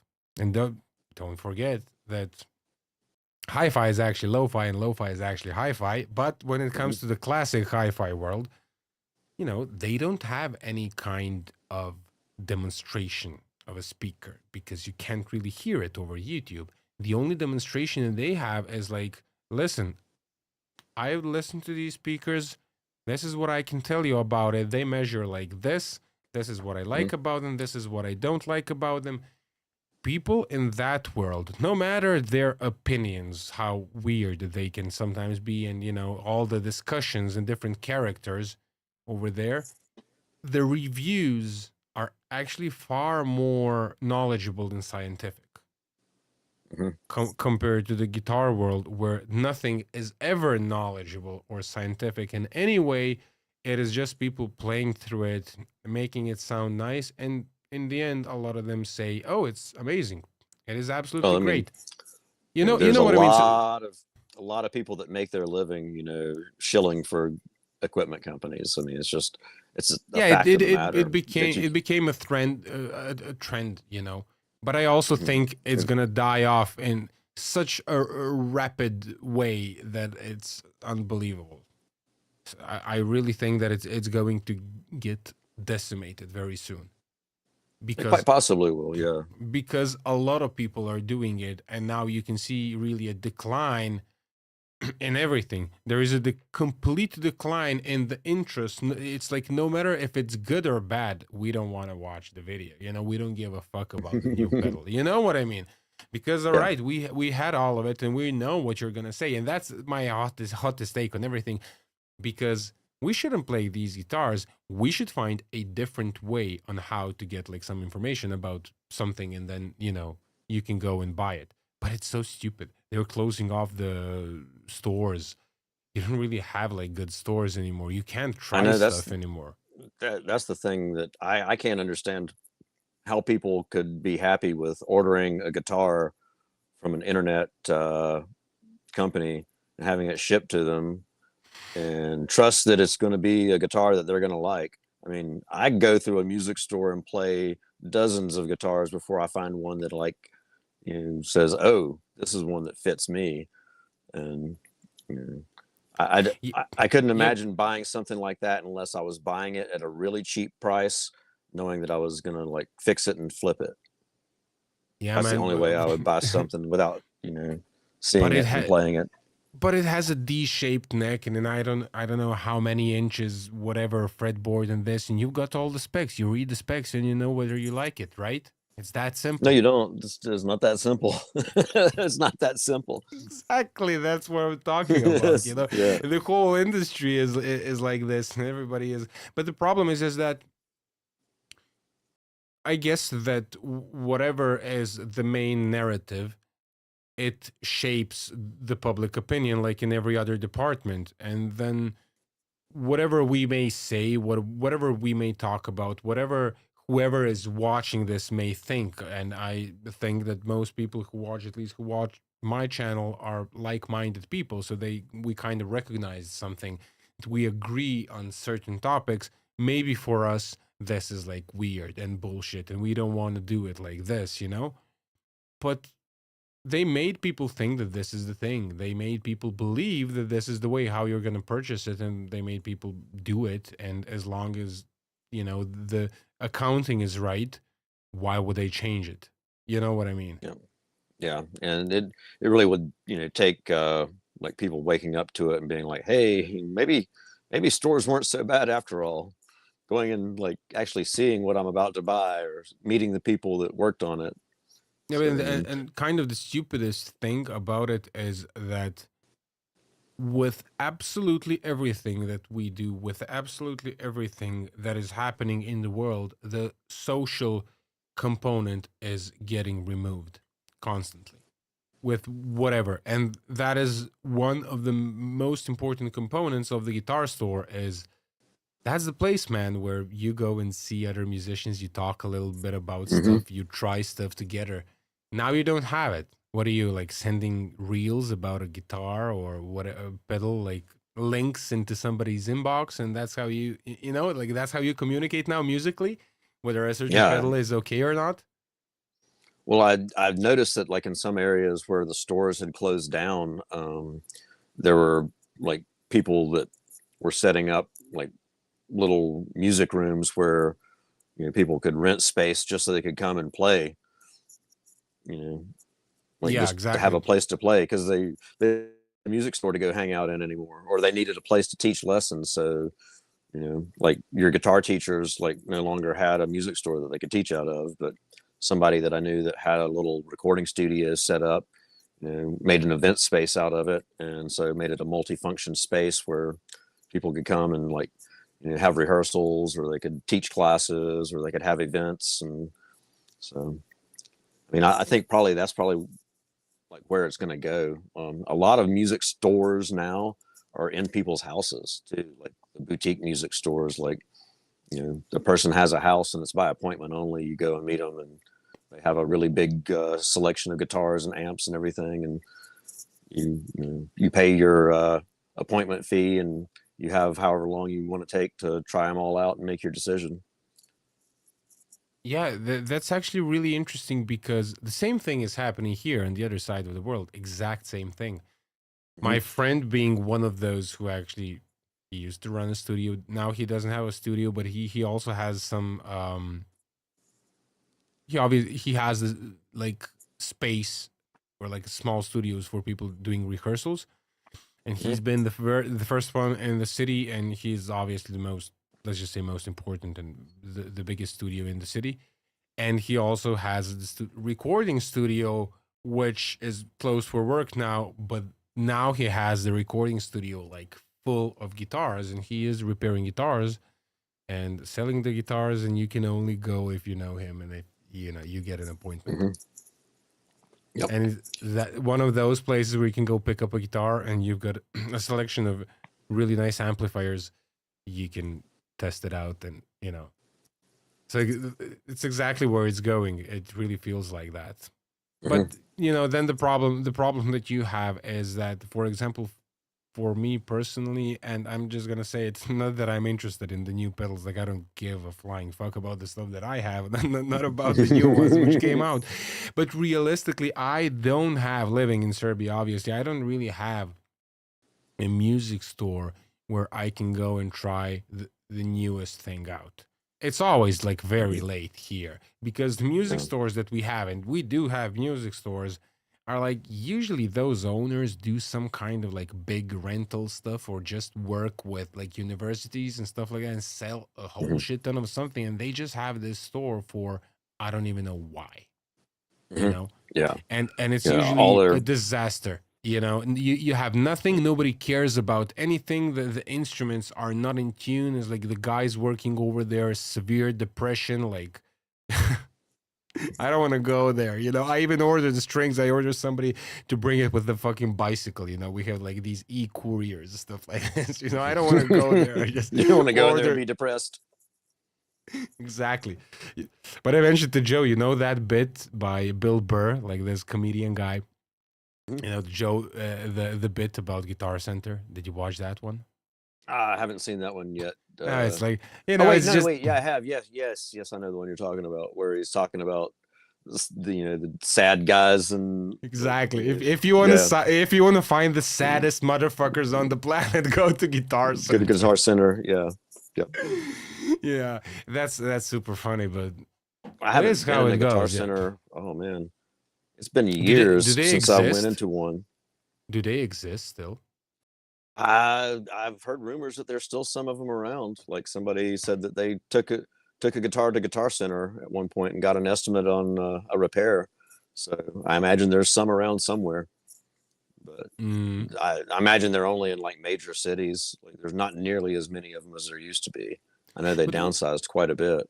What is the closest major city to your place? The closest major city would be probably like either Winston or Charlotte. Charlotte would probably be the most likely candidate for a Guitar Center to be there. That's the largest city in North Carolina, and it's a financial. It's one of the biggest financial hubs in America too. Like almost all the major banking and financial companies have places in Charlotte. Yeah, that's so basically when you want to go, but that's close to Atlanta, right? Charlotte, pretty much. Well, Atlanta's like another few hours past. Like, yeah, I could, yeah. If I wanted to be in Charlotte from here, it'd be like an hour and 15 minutes. Yeah, you see, when we talk about these relations between cities and that kind of stuff is very different when you're European and when you're American. And I've never been to the States, but I've been to Australia, I've been to Canada, I've been to like a lot of places which are in the style of the USA, in the style of the West, the way how the cities are built, because you know all your cities are practically new compared to our cities, like where we come from. Our cities, most of them are like 1,000 years old, you know. So it's like completely different. The architecture. The oldest cities we have are only a few hundred years old. So yeah, but I'm just saying there is a certain. When you step on your continent, it is completely different. You really feel that you're in a different place, and a lot of these smaller places, they look very, very different compared to where I come from, and comparing them to the villages or smaller towns or over here, it is completely different. And everything is so close over here. That's why I'm talking about this, because you know the states are huge, and you know when I said like you know what, Atlanta, Charlotte, it's you know it's kind of close, but it's like actually you know to me it's like at the end of Bulgaria. You know what it means? Yeah, you'd be crossing international borders. Exactly, that's what I'm talking about. So it's huge, and when you live in the Balkans, like you have this illusion that you are kind of important, but then you like zoom out and then you figure out, all right, so this is where we are, you know, this little point over there, and that's the rest of the world. So no matter, you know, I wonder why they all fuck us over. So nobody gives a shit about us, you know. We're just over there, and it's like a small place on the planet where you have all these great nations and continents is like crazy big, right?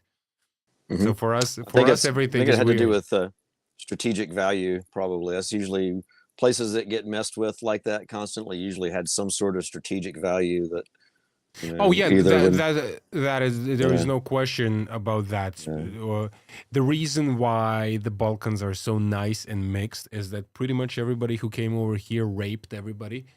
So so then you get like beautiful girls and tall people and that kind of stuff because it was a fucking rape fest. Every fucking army that went to Europe and out of Europe had to pass over here and fuck you us over. didn't get a lot of inbreeding, is what you're saying. No, sir.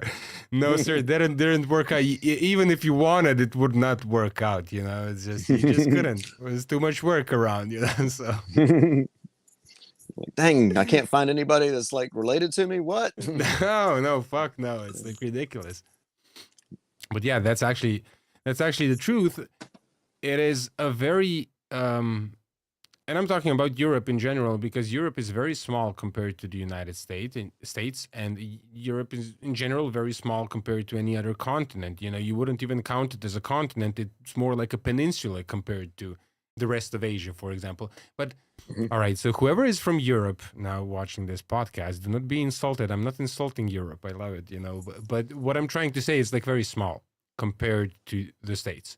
Or even Australia. Australia is very small on the map, but when you actually get there, you realize it's huge. It's pretty huge. It's pretty fucking huge, right? And everything is so far. For you guys, it is completely normal to go to work for an hour. For me, like Belgrade is in an hour. So it's a different city. It's the capital of my country. And it's like I go on a trip when I go there. You know what I mean? And I mean, people also work in Belgrade, and go to their work every day. But for you, it's like you're used to those distances. We are not. For us, some of those distances that are completely normal for you, for us, are like travel over 7 seas and 7 hills. The thing that made it better was when they raised the speed limit finally. Like, as I was growing up, it seemed like it took forever to go anywhere because they had lowered the speed limit. You couldn't drive above 55 miles an hour. What is that, 55 miles an hour in kilometers? In kilometers, I don't have my... Yeah, I'm just going to calculate it now. Yeah. What, 88.5 kilometers? What, on the freeway? Yeah, that was as fast as you could go. You couldn't go any faster than that. Until when? Gosh, it wasn't too, long ago. Like when they finally, it was a big deal because they fought over it. The whole idea it was to conserve gas. They did it during the energy crisis in the 70s. But then they started making so much money giving people speeding tickets that a lot of places didn't want to raise the speed limit again because they had these cash cows, with speed traps set up. So, but yeah, now you can, you can do 70 miles an hour. Like you get, so that's what, 100 and some kilometers an hour. Yeah. 100 and something. Let me just do it. Always those imperial units are for us. Fucking disaster. Yeah. 112. That's actually weird because it's 130 in Serbia, which would be like 80, 85 maybe. And that's for like the majority of roads in Europe. I think it's kind of I think that's the unspoken speed limit in America too, because I see people driving, around 85, 90 miles an hour constantly, and they don't seem to be getting pulled over and stopped. So yeah, but yeah, I guess so. But for us, it's also like nobody drives, 130. That would usually be like 160, 70. I would say. They're always going above.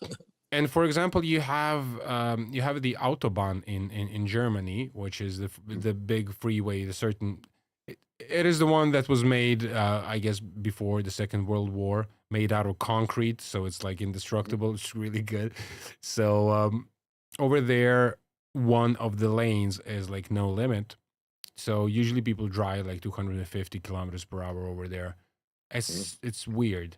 And when what Germans like to do to you, usually when because they know this, and even for Europeans, we don't have these roads that have like, unlimited speed, right?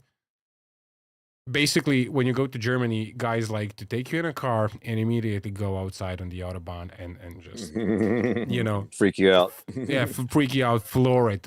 And I see that everybody enjoys that.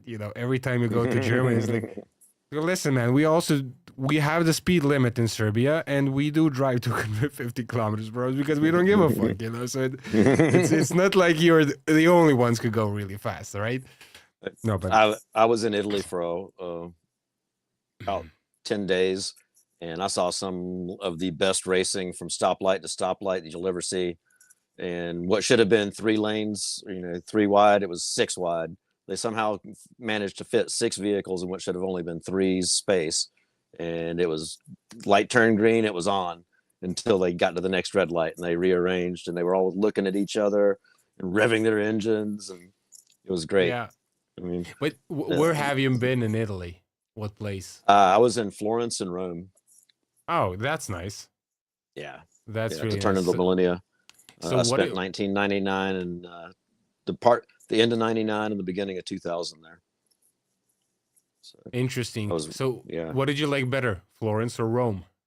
Florence, for sure. Be careful what you're gonna say, because I like Florence a lot better. Yeah. Rome is a capital city of Florence, has such beautiful history. It's unbelievable. Yeah, and just the people that I met in Florence, like everybody was just so cool, and like like just the whole time when we were in Rome, everybody was going, I wish we were back in Florence. So yeah, a lot of people don't really like Rome. I mean, you go to Rome for obvious reasons because Rome is Rome, but in the end, it's of course hit the high spots and see the Colosseum and see all that stuff and the Pantheon. But other than that, it's a capital city, It's, exactly. It's a shit show. I got to saw some police chases and stuff like that in Rome. Got to hear gunfire almost every night outside of our hotel. That's interesting. That was crazy. Yeah. I remember when I was quite young. I think it was like high school days, and we went on like this school trip, right? So we were going to Barcelona, but we go through like Italy and France, and we go to Barcelona. And we spent one night in Sanremo, the place where they have this big music festival. Yep. And over there, I remember there was, they put us kids in some hotels, which are, you don't really go to the 5-star hotel. Let's put it like that, right? Not on a school trip. Yeah. No. And they put us in these hotels, and we were obviously having a lot of fun, during the night. Like nobody's sleeping. It's a school trip. I mean, like we're all drinking in the rooms and listening to music. And there was some worker girl who was spending the night in the hotel. I guess she was staying there for whatever reason. She was freaking out on us all kids, right? And I'm telling you this story because I only remember my philosophy teacher taking care of her, which was quite interesting, and everybody knew, and everybody was super, super happy about it. Everybody was laughing. It's called a philosophy teacher. he calmed her down. He took care of her, so it was quite interesting. That's what you do on school trips. I mean, so we kind of went out on a ride. We were not talking about any kind of pedals. I don't even remember the philosophy of pedal building and stuff. I guess sort of like we would take a little journey when we'd say something about one aspect of it, and it would open up other things.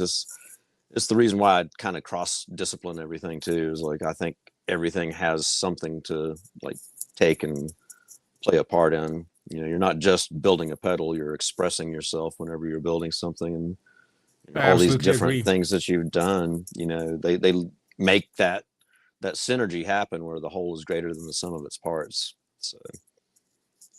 Yeah, I absolutely agree, and I really wanted this whole thing to be like super, super relaxed. I did not prepare any specific questions other than I have a lot of questions for you. But I really like that. Yeah, I really like that the stories like diverge and go weird places because that's what it's supposed to be all about.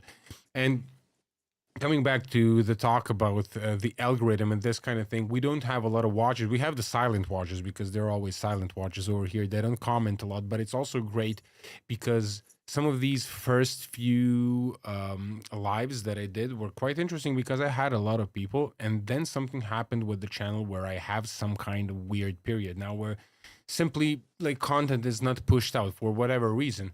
But when you have a lot of comments, then you kind of have to address all the comments because I want to talk to people about all that. But with you, it's kind of hard because we've got our stories going, and if you're gonna, break it down with some comments, then it's a little bit hard. That's why I did some of these offline podcasts with some of the people because I want to talk to them sometimes where we just do our talk without the comments, but the lives are great. Then I would really love to get more comments and do just like Q&As. Now we have a comment. I see this comment over here now.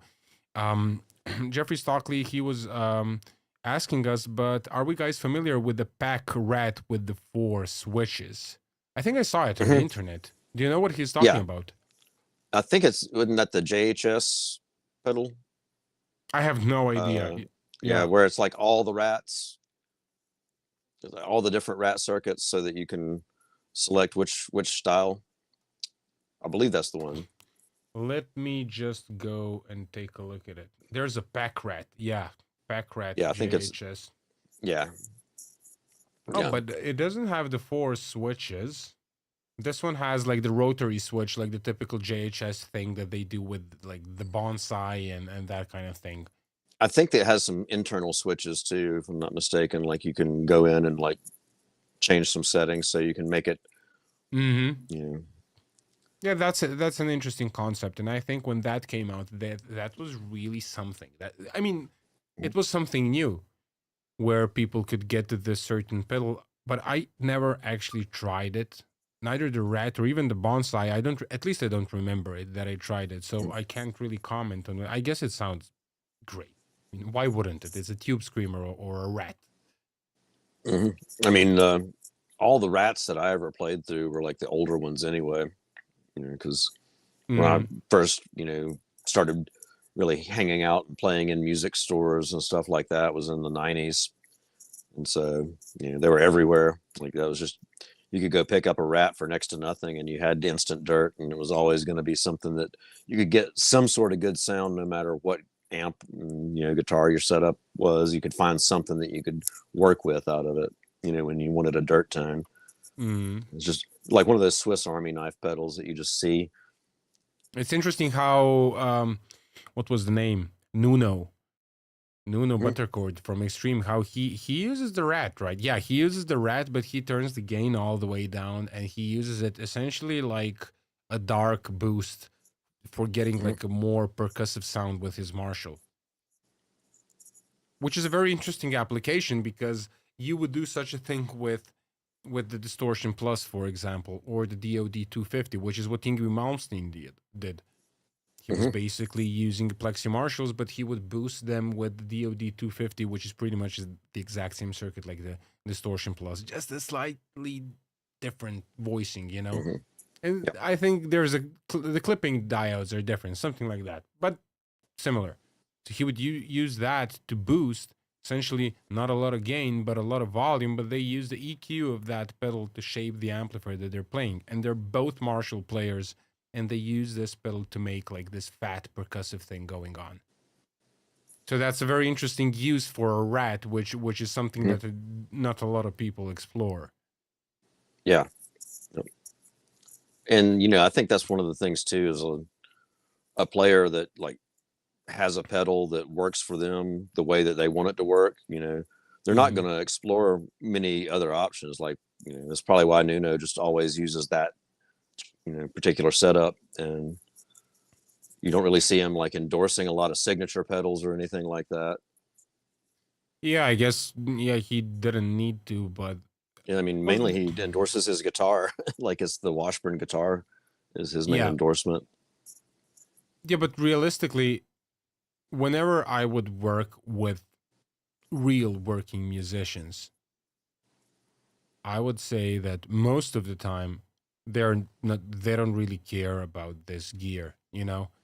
A lot of them are just like they can play anything, you know, and a lot of them Mhm. are also like, yeah, the rat works for me and I don't want to change it. I like that. I don't give a fuck, you know. It comes to the like they don't really need a lot of instruments. Mhm. You obviously have some of these more. It's more the producer type of guys that like to have different options, right? You know, they would like to Mhm. have a lot of different guitars, but you've got so many of these guitar players who are like, you know, I'll play any guitar and just give me the Rat and a Marshall, and I don't need Mhm. anything else. But try this Mhm. amplifier, right? It's super great. It has, you know, these KT-77s. I don't give a fuck. You know, just give me a Rat and a Marshall. That's what I want to play. I don't care about anything else. They're not really good customers, you know. You don't make a lot of money on these guys. Don't make them out of, yeah. I don't think that's what I always say. I don't really think that the industry, you know, lives off working musicians, because working musicians still play like processors from 10 years ago or pedals from 50 years ago. They don't give a shit about new gear. They've got something that's working and they just go play Yeah. their gigs. The repair business and that kind of thing, working musicians definitely can play a part in that, you know, as far as Yeah. keeping you know, somebody that's good at doing repairs and maintenance busy. But Mm-hmm. you know, your average consumer, like you say, they're probably Absolutely. the ones that are not going out and playing gigs or reading the Guitar Player magazines and, you know, Exactly. seeing So we got somebody play something. uh, Dave Barry came. Hey, gents, late to the party Hey, today. what's up, Nuno Dave? uses it as a tone shaper without the gain. Exactly, Dave. Yeah, that's what we were discussing now. This is a little bit of a different time before we kind of started this live a little bit earlier, but to be honest, I've got a lot of people from all different parts of the world and also people on the academy.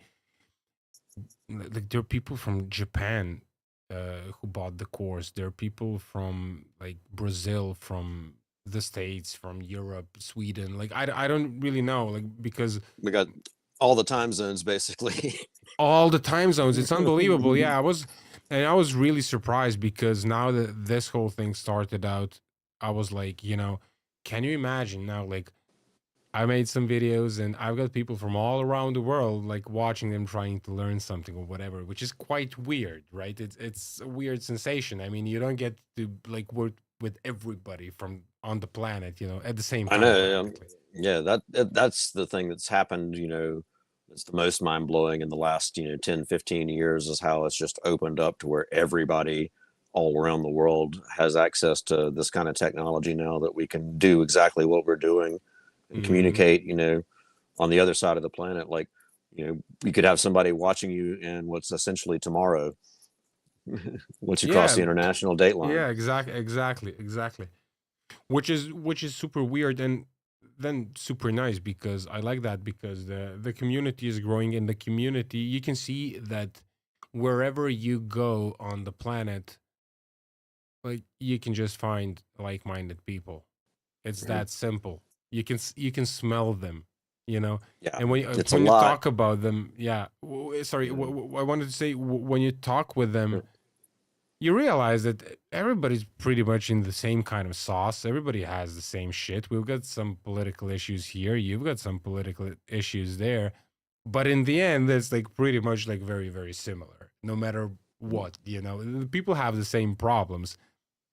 And you're very similar in that way. Now, there is a difference between how people handle these problems and how they deal with this whole thing. And that's, I think, where people connect. No matter where you are, you just find the Mhm. same people. Yeah, for sure. Well, and two, the thing that I think, you know, the are the most afraid of is the fact that people can like get together and realize, oh, hey, you're not as different as they said you were. And, you know, there's nothing to be afraid of, and that's what their biggest fear is, that we'll all figure out that they were lying to us about who we should have been afraid of. That's why they want to shut down, you know, everything as, you know, as tight as possible, so that, you know, the genie's not in the out of the bottle anymore. But I don't think it's gonna going to be easily done. I think it's one of those Yeah, things me where too. people have figured it out. You know, Yeah, I so think it's also. I think that it can be felt with all these things happening today, and with the entire world kind of desocializing in a way. mhm. There is something that is happening in a certain group of people, and some kind of weird socialization is and connection is starting to be made, which I Yeah, don't think was present before in that amount, at least. yeah, I don't think so either. It's almost like a lot of things happen really fast and very serendipitously, and it's almost like, whoa, you know, it's only 5 months into this, and like, wait a minute, where'd all that time go? Oh yeah, Um, peop- that's absolutely people, crazy. people talking about time speeding up and slowing down at different times recently, and just how it seems like, for me, like, I'll think about something now, like, I really wish I could find this, or I could like see something like this, and it's almost like it manifests, like it's there after thinking about it. So I've heard Yeah, that that was like a potential age that we would enter into, the manifestation age. Be careful what you wish for, because you'll get it, sort of thing. So that's also very interesting. I'm very young in that topic, but I do hang out with some people who are more into it and who have learned to live their life with that kind of thing in mind and actually being very successful at manifesting mhm. things, which is very, very interesting. It is something that I have yet to explore. I need to eat a lot of bean soup Mhm. until I get to the place. But let me just read this. We've got Dave Berry saying, I'm just all over the place today, back from walking the dog. Don't worry about time. We will tune in no matter what time you post. Can you imagine having fans like this? Thank you, Dave. It really Yeah, we're actually, it's we're getting like great. a really cool community of people, that are starting to come around, that I've noticed, and I think it's just continuing to grow, because you know, you're bringing people in that are becoming aware of the stuff that other people are doing, and the people that those people are bringing into your show. I mean, Yeah. so, Yeah, and there is it's, a community happening. It's a very nice yeah, community, and it's very nice to hear and see that there are people like this, like Dave, and when they write something like that, instead of writing that, their Kemper sounds better than my Marshall or something. So have you seen any of the stuff that Dave experiments with too? He does some really cool DIY builds, and has some fascinating circuit designs that he posts on his Instagram account. actually, yeah, I looked at something on his Instagram account, but I don't remember now nothing specifically. Maybe if you can just give me an example, if there was something that you specifically wanted to talk about. But I saw it, obviously. Oh no, I just was wondering if you'd seen some of the stuff, because he's always posting like different ideas, and Mm-hmm. what I like is he'll use a lot of e-waste and see what he can take, out of something that is so-called broken or not functioning for its intended purpose anymore, and take it apart and turn it into an effects pedal, or recycle it, upcycle it. Yeah, that's super interesting. I think I remember the profile now, but after the podcast, I'm gonna go over and remember it a little bit more. But that's something that I mentioned to Joe. Actually, I wanted to do that to get like a jar of like electronic parts and Mhm. like stuff that's like working, not working, vintage, whatever, and just make a pedal out of it. Just from the stuff that you get, like when you go to some kind of Lego contest or something, Mhm. where you just like, here are the bricks. This is what you get. A sack of bricks. Let's see what you can build, man. So It's like that's Iron Chef for pedal builders. Iron Chef, exactly. Yeah, I think that would be super interesting. Just get a bunch of parts, but I have to figure out how are the people gonna trust me that I didn't select the parts, because I truly believe that you can make a great sounding circuit from whatever, Well, I especially mean, that's what our this is. yeah, That's what I mean. This was the prototype for the flash drive, and everything was on a camera flash, a disposable camera exactly, yeah, flash. yeah, yeah. Every component on there came off of that. So, There is a special type of connection happening with a piece of gear when you make it like this. This is what I mhm. truly believe. And see, I want to figure out what to do with this. This is one of those car cigarette holder Yeah, charger charger. Yeah. things, and it just decided to explode on its own out of the socket. So, going to do an autopsy and figure out why, and then also what can I build off of it. Yeah, that I'm just thinking actually what you can build off of it, but I think that you can do a lot of interesting things with that. You know It's what I got was it's got a lot of neat components on there. I mean, so especially the little micro transformer. I've seen some yeah, interesting designs that use that kind of transformer. yeah.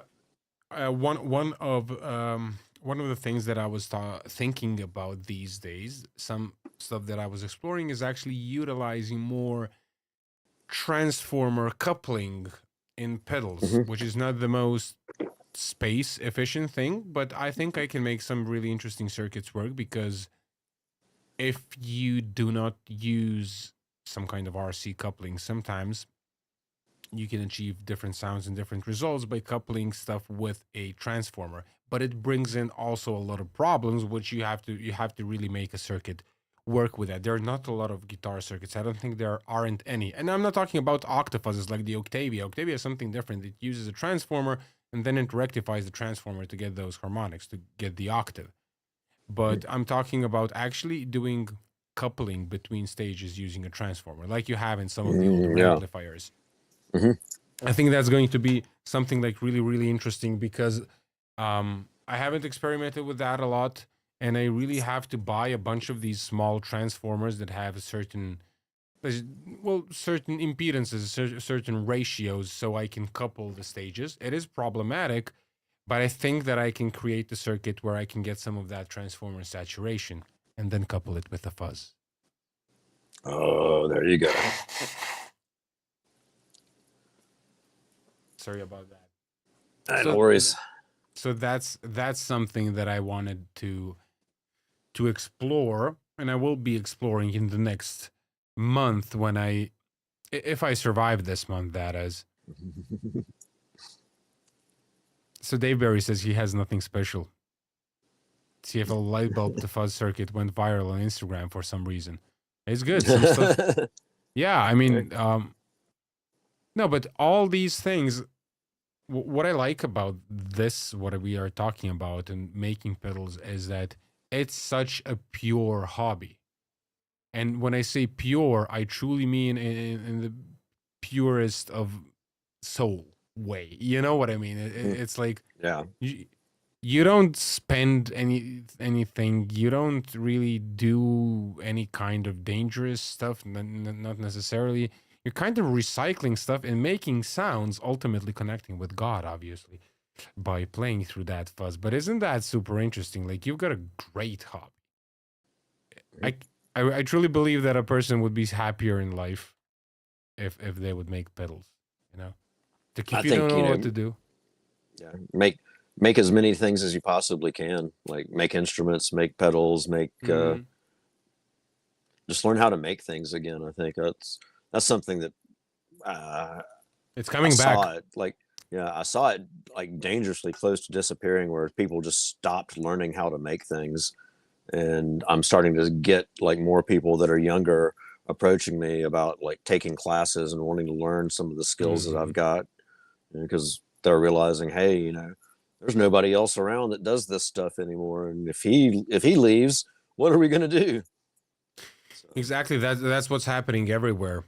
And I said this, I think, in our podcast, is that, sometimes people, when they come to me, when I used to do like amplifier repairs, and now it's like very, very rare because I don't have the time. But people would come to me and sometimes they wouldn't know me and we would speak over the phone. And when I go outside of the house, they see like a 25-year-old guy, and they expected somebody older because I'm supposed to repair their Marshall.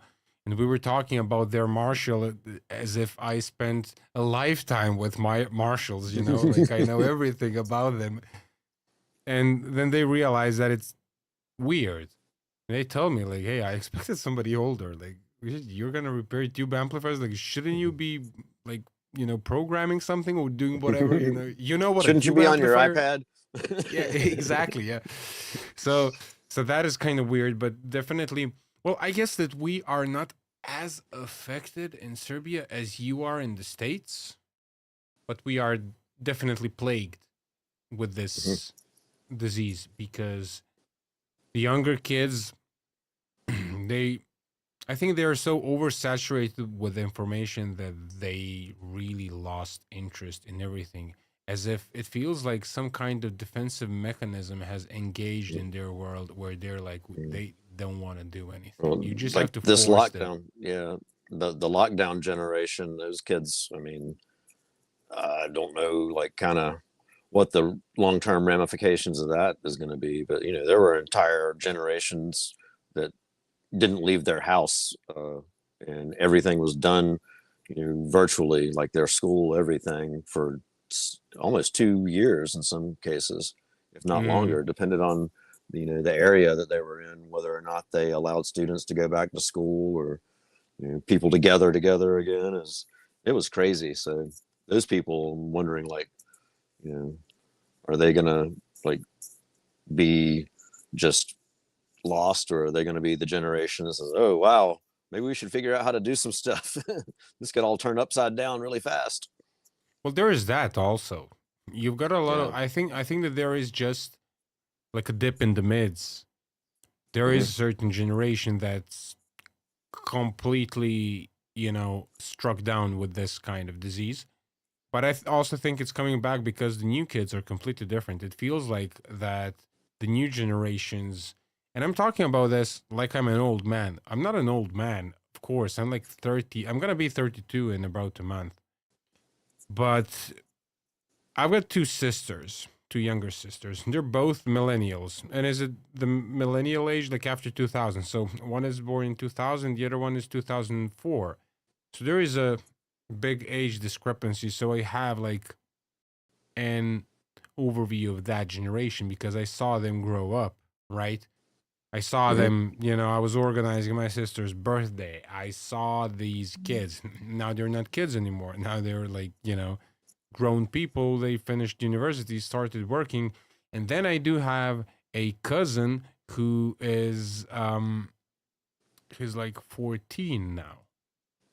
And I can say that the generations of my sister, you can clearly see a huge impact of the new age, and they don't really fare well in today's world. Where the Hmm. kid, like 14 years old, I mean, he is kind of a weirdo, but they're like highly intelligent. They read through this entire world, everything what's happening today in the world. They read through these news, like they know what's AI, they know what's a conspiracy. Like that kid knows geopolitics better and understands geopolitics better than 95% of this fucking country over here, and the level at which they comment on this, like, how the fuck do you know these things? Why do you know these things? Why should you know these things when you're 14? Like what's wrong with you? And it's unbelievable how the amount of information that they process and how they have much better filtering than we do, because we kind of have to always filter stuff out. We have to process all the lies. They just see through them. They don't trust anybody. They watch these people on TV and they're like, they don't give a fuck what they say. We know they're lying, you know. And you've got like wars on the planet currently. Like people are in real trouble because of this, because of like all kind of weird manipulation what's happening on the planet on every level, in everything, from politics to the Hmm. guitar industry, and these kids, Oh yeah. they just see through it, which was really weird for me to figure out. And then when I was like, maybe they figure it out. Maybe they're gonna be the ones who are gonna say, we're Enough's gonna let, enough. yeah, Yeah. no, but maybe they're gonna be like, we're gonna learn shit. Hmm. Because for me, for example, I had a, I guess I had a pretty similar growing up like you, which might Hmm. sound weird, but I'm still of the older type of people. The way how we grew up, what we had, and what I was the last generation that grew up without a phone. I mean, smartphone. Hmm. practically the last generation. We had computers that came about. We started playing video games. That came, that was normal. But still, it was like X-Files, 90s. When you watch that, I'm home. When that's my childhood. That's the scenario. The Hmm. newer kids, they don't really, they have a completely different world that they're growing up. And I'm talking about this because I had the opportunity to learn a lot about like maintaining a house, maintaining whatever, you know, doing all kind of chores in a village scenario, even though I'm Hmm. a completely urban child. But I had the opportunity to see this, and recently when I came back from my travels and all the stuff that I was doing, I actually invested a lot in like learning, like perfecting some cooking skills, like learning how to make cheese, learning how to do this and that, learning some stuff which is like ridiculously obvious, but nobody knows it and everybody forgot it. And it's essential for survival because Hmm. what if shit happens like it happened with Hmm. COVID? And all of a sudden you don't have stuff. And It this is would be not some death. kind of prepper talk, I'm not, Yeah. but I'm just saying like these are skills that were normal for Mhm. normal people. To sum it up, I said to someone recently that I call it death by convenience. Like we've been so used to having everything so convenient that we've forgotten how to do anything for ourselves. And so then when it's not there, you can't survive. Yeah, So it is. It is definitely weird, but it's also, what if we don't need all this prepper stuff? What if we're not gonna like destroy ourselves with our amazing nuclear arsenals? And what if, like, what is the world gonna look like? Because obviously we're not going to revert back to the dark ages, but like, mhm. what if this stuff continues? What is our life Yeah, going to look like? That's weird. Sometimes you wish those nuclears to go gung yeah. ho. It's like every now and then, like you see a bumper sticker, it's like giant meteor or whatever election year it is. Yeah. They prefer the giant meteor to all the presidential candidates. So. Yeah, exactly. So it's a little bit weird when you think about it. Who knows what the world is going to look like and what these kids are going to live like? Maybe all these skills that we are trying, stuff that we're talking about, and realizing that they don't know this, they're going to have problems, whatever. Maybe they won't have problems. Maybe Mhm. they just don't need this shit, in the world that's going to be constructed and organized for their life. Yeah. It's really I just weird. have read I've read too many dystopian sci fiction novels to Uh, to to think comment. that it'll yeah to want to speculate on that one. Yeah. So we've got Dayberry. I'm Irish and my partner of 20 years is from Czech Republic. The new reports totally different scenario depending location where you're living. He's saying the news reports. Oh Hmm. yeah, I mean that is actually, in the Balkans we're sort of experts in that. That's Like one of the nobody. things. Yeah. Is it Ground News? Is that the service where you can get reports from every angle?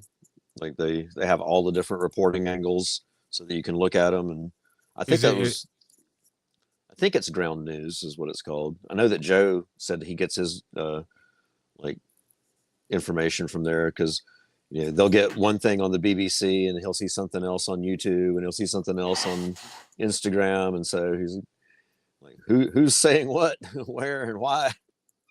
So. I don't honestly know how is it for you in the West, but for us over here. So here's the thing: my girlfriend is from Ukraine, right? And she came over here. But what happened also in Serbia is that you get a lot of Russians.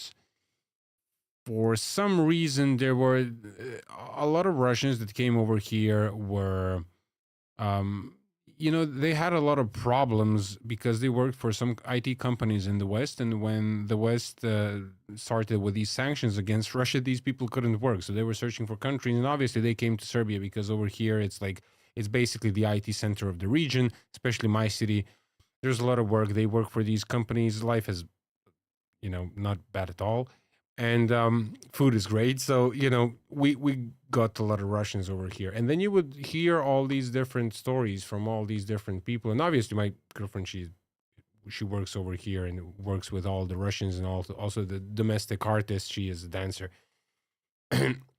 choreographer, and that kind of stuff. And what happens is that you would get a lot of these different angles, and everybody's always surprised that when they talk to most people from around here, nobody gives a fuck about, you know, news from the West or from the East and all that, because nobody trusts the news because we've been through that.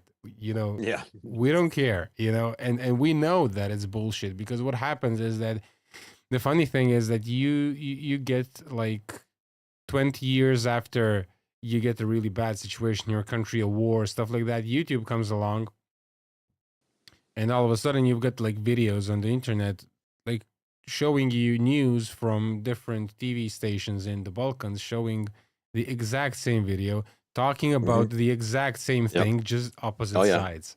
Hey, So well, it was really funny when some of the stuff would be lined up like that, where every major news outlet in the West, they would say the same thing, and it's the same sentence structure, same it's syntax, it's same it's the wording, same script, the and same they would, script. yeah, and they would like have them all. You'd see one appear, and then another, and another, and the whole screen would be full of people saying the exact same thing, almost in unison. But these were broadcast on all these different stations, but they were given a talking point, and I said, "This is what you're going to say." So Exactly. yeah, it's the same. It's the same way here. We've discovered that you can't trust anything that's on any kind of media network that's catered to a very small demographic, and that's the only thing they care about is like whoever's paying their bills, whatever message they want to push. So Yeah, yeah. it's really weird. I lost you there, John, for a second, but now you're coming back. I think Uh, everything is gonna be yeah, fine. I think my battery is about to die. I just looked up and I'm down to like almost no bar on my battery on my phone. So I All right. So, I might actually go blank there if that happens again. We'll see. no, no, no. We are anyway coming to the end. It's 2.5 hours. But to be honest, like the way how we talk, I feel like we could do it for another 2.5 hours. I just need a Oh yeah. pee break, and then we can just continue wherever we left off. To where, Yes, we can do that yeah. for sure. So yeah, most definitely. It is kind of a weird period for me and my channel at the moment, but I'm pretty sure that there are a lot of people going to watch these things as the channel progresses and people go back to a lot of these videos. There are a lot of viewers who watch all the videos and all these podcasts and lives, and I think it's really nice in terms of like the content that is being generated slowly, not only with my channel but with some additional new channels that are sort of like coming up with some like fresh approaches to information.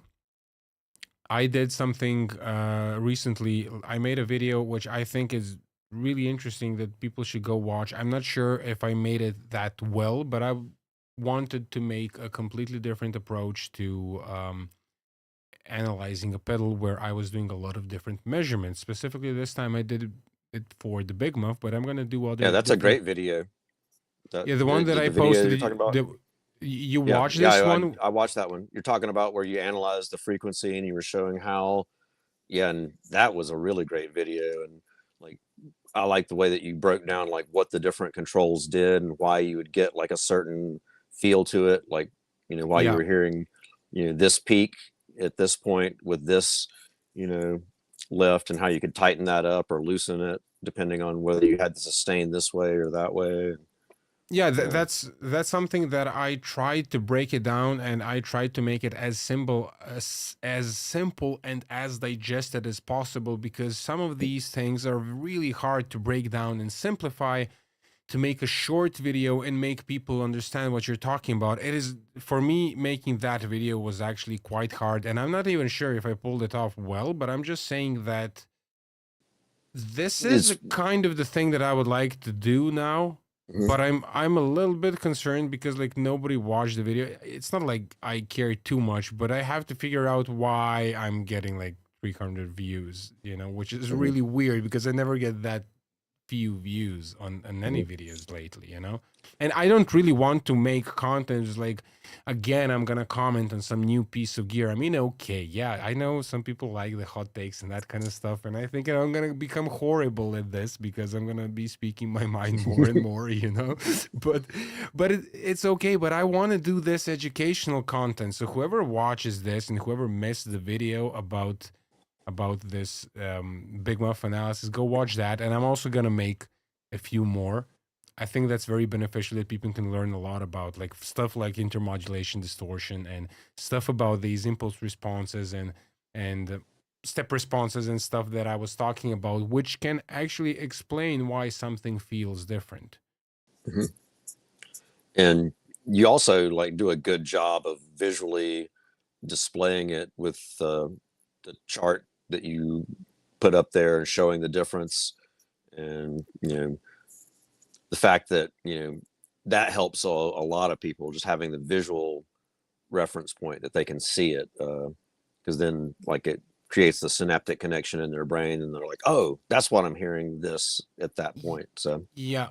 I'm just gonna stop it here. I just need to add, as Dave Berry said, I must find a USB-C headphone jacks for John that includes a charging port. So John, you, yeah. you know for next time, because these podcasts can get a little bit longer. And we missed also one comment. Sorry, Sep. My COVID superpower: roasting coffee beans, IKEA metal bowl, and heat gun.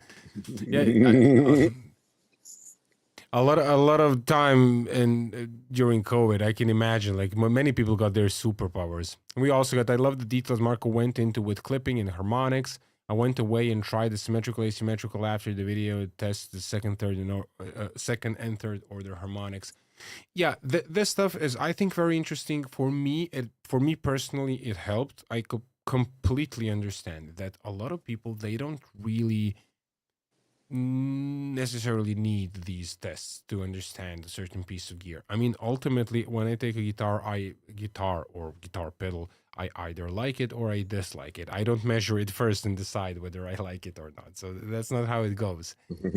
But I think it's very interesting to demystify these things, because if people knew more about this, and maybe I'm going to work on my interpretations of those measurements and stuff like that, but if people knew more about this, they would open up a certain approach to understanding pedals and to understanding what they're hearing. Because ultimately, what I find, and that is again yet one more of my hot takes, that 99% of the people don't really hear shit. They just look at you and wait for your reaction. And based on your reaction, they are going to make a reaction to a sound. And why am I saying this? I'm not saying that's everybody, absolutely not. But there is a huge part of the population that is going to buy a pedal if Pete or Joe or whoever, Marco, said that Mhm. this pedal is good. And it can even come to the level where when you work with people, for example, when I mod the amplifiers and stuff, I see that sometimes I give people, here's the guitar, here's the amp, tell me what you think. There is a huge portion of the people who are like waiting for my reaction to something. Mhm. Rarely anybody comes and says like, listen, I don't like this, I don't like the bass on this amplifier. Usually they don't even know, they just wait for me to say, I don't like the bass on this. Yes, it's the bass that I don't like. And maybe we can do something. Yes, the mids are also wrong. So all right. So I get I get what's happening here. I just have to make it how I like it, and you're gonna like it anyway. You know what I mean? So if I Yeah. say that it's good, I see that that is a huge problem with a lot of people. but most people will not admit to this because it's kind of insulting, because it comes to the part where, like, what, you're now saying that I can't hear? No, I'm not saying that you cannot hear. You definitely can hear and can feel stuff, but it's very hard to verbalize and understand what you're hearing, because you have to dissect it and you have to break it down in your head, and you have to allow yourself to start focusing on a certain part, because you can always say that a certain pedal or a certain amplifier sounds good in a certain context, which is completely normal. For example, I really like how, I don't know, Jimmy Page sounds.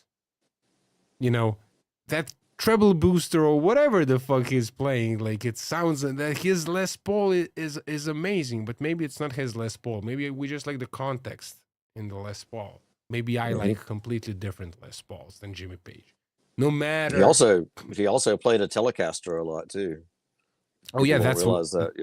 No, that's why I got my telly, and I know where my first telly is, and the reason I spent a lot of guitars, and we had I actually have a very good friend who would bring guitars, import them from the States. And so I had a lot of, like, really, really cool guitars, and we got some gear around here. That's how I got my PRSs and so on. But my first guitar was a Telecaster, and I got a Music Man Access, which I just, as soon as I figured out that the Telecaster, you need to open up the tone control so it sounds good, I never used the Music Man ever again, because they're not really ergonomically good for me. I'm sort of like a taller guy, big hands, that kind of stuff. So the telly was, much more at home when it comes to guitar. And then I got a really good Eric Johnson Strat. And the Eric Johnson Strat, it sounded so Did you get good. one of the thin line, the semi-hollow? No, that semi-hollow came after this. This is one of the earlier ones. One of the earlier ones, okay. This piece specifically sounded weirdly good, and I know whoever came to try it out, like people who were more experienced with me, everybody was like, "Are you selling this?" Everybody liked it, and like, it was a really, really good piece. And I never tried an Eric Johnson as good as that one ever again. But I like the ergonomics of the Eric Johnson. It's the kind of strat, the 57 type, the 57 cutout, and I really like that kind of like soft to V. And I think it's a 12 radius. It's a weird thing for a Strat. I think I've lost all audio, and I think I might be about to lose video. My battery light came on. Oh God. Yeah, I think it's about to cut out on me. I can't hear anything. So we'll have to continue. Anyway, I guess that's a wrap, eh? We'll have to reconvene later. It's been great hanging out and talking, and so let's do this again, and hopefully I'll have my battery life a little bit better charged up next time. Absolutely. I hope that people can actually hear me, what I'm talking about. I don't really know. Maybe it's a problem with me, but let's see. Next time, people, thank you for sitting here and watching us. See you guys. Ciao.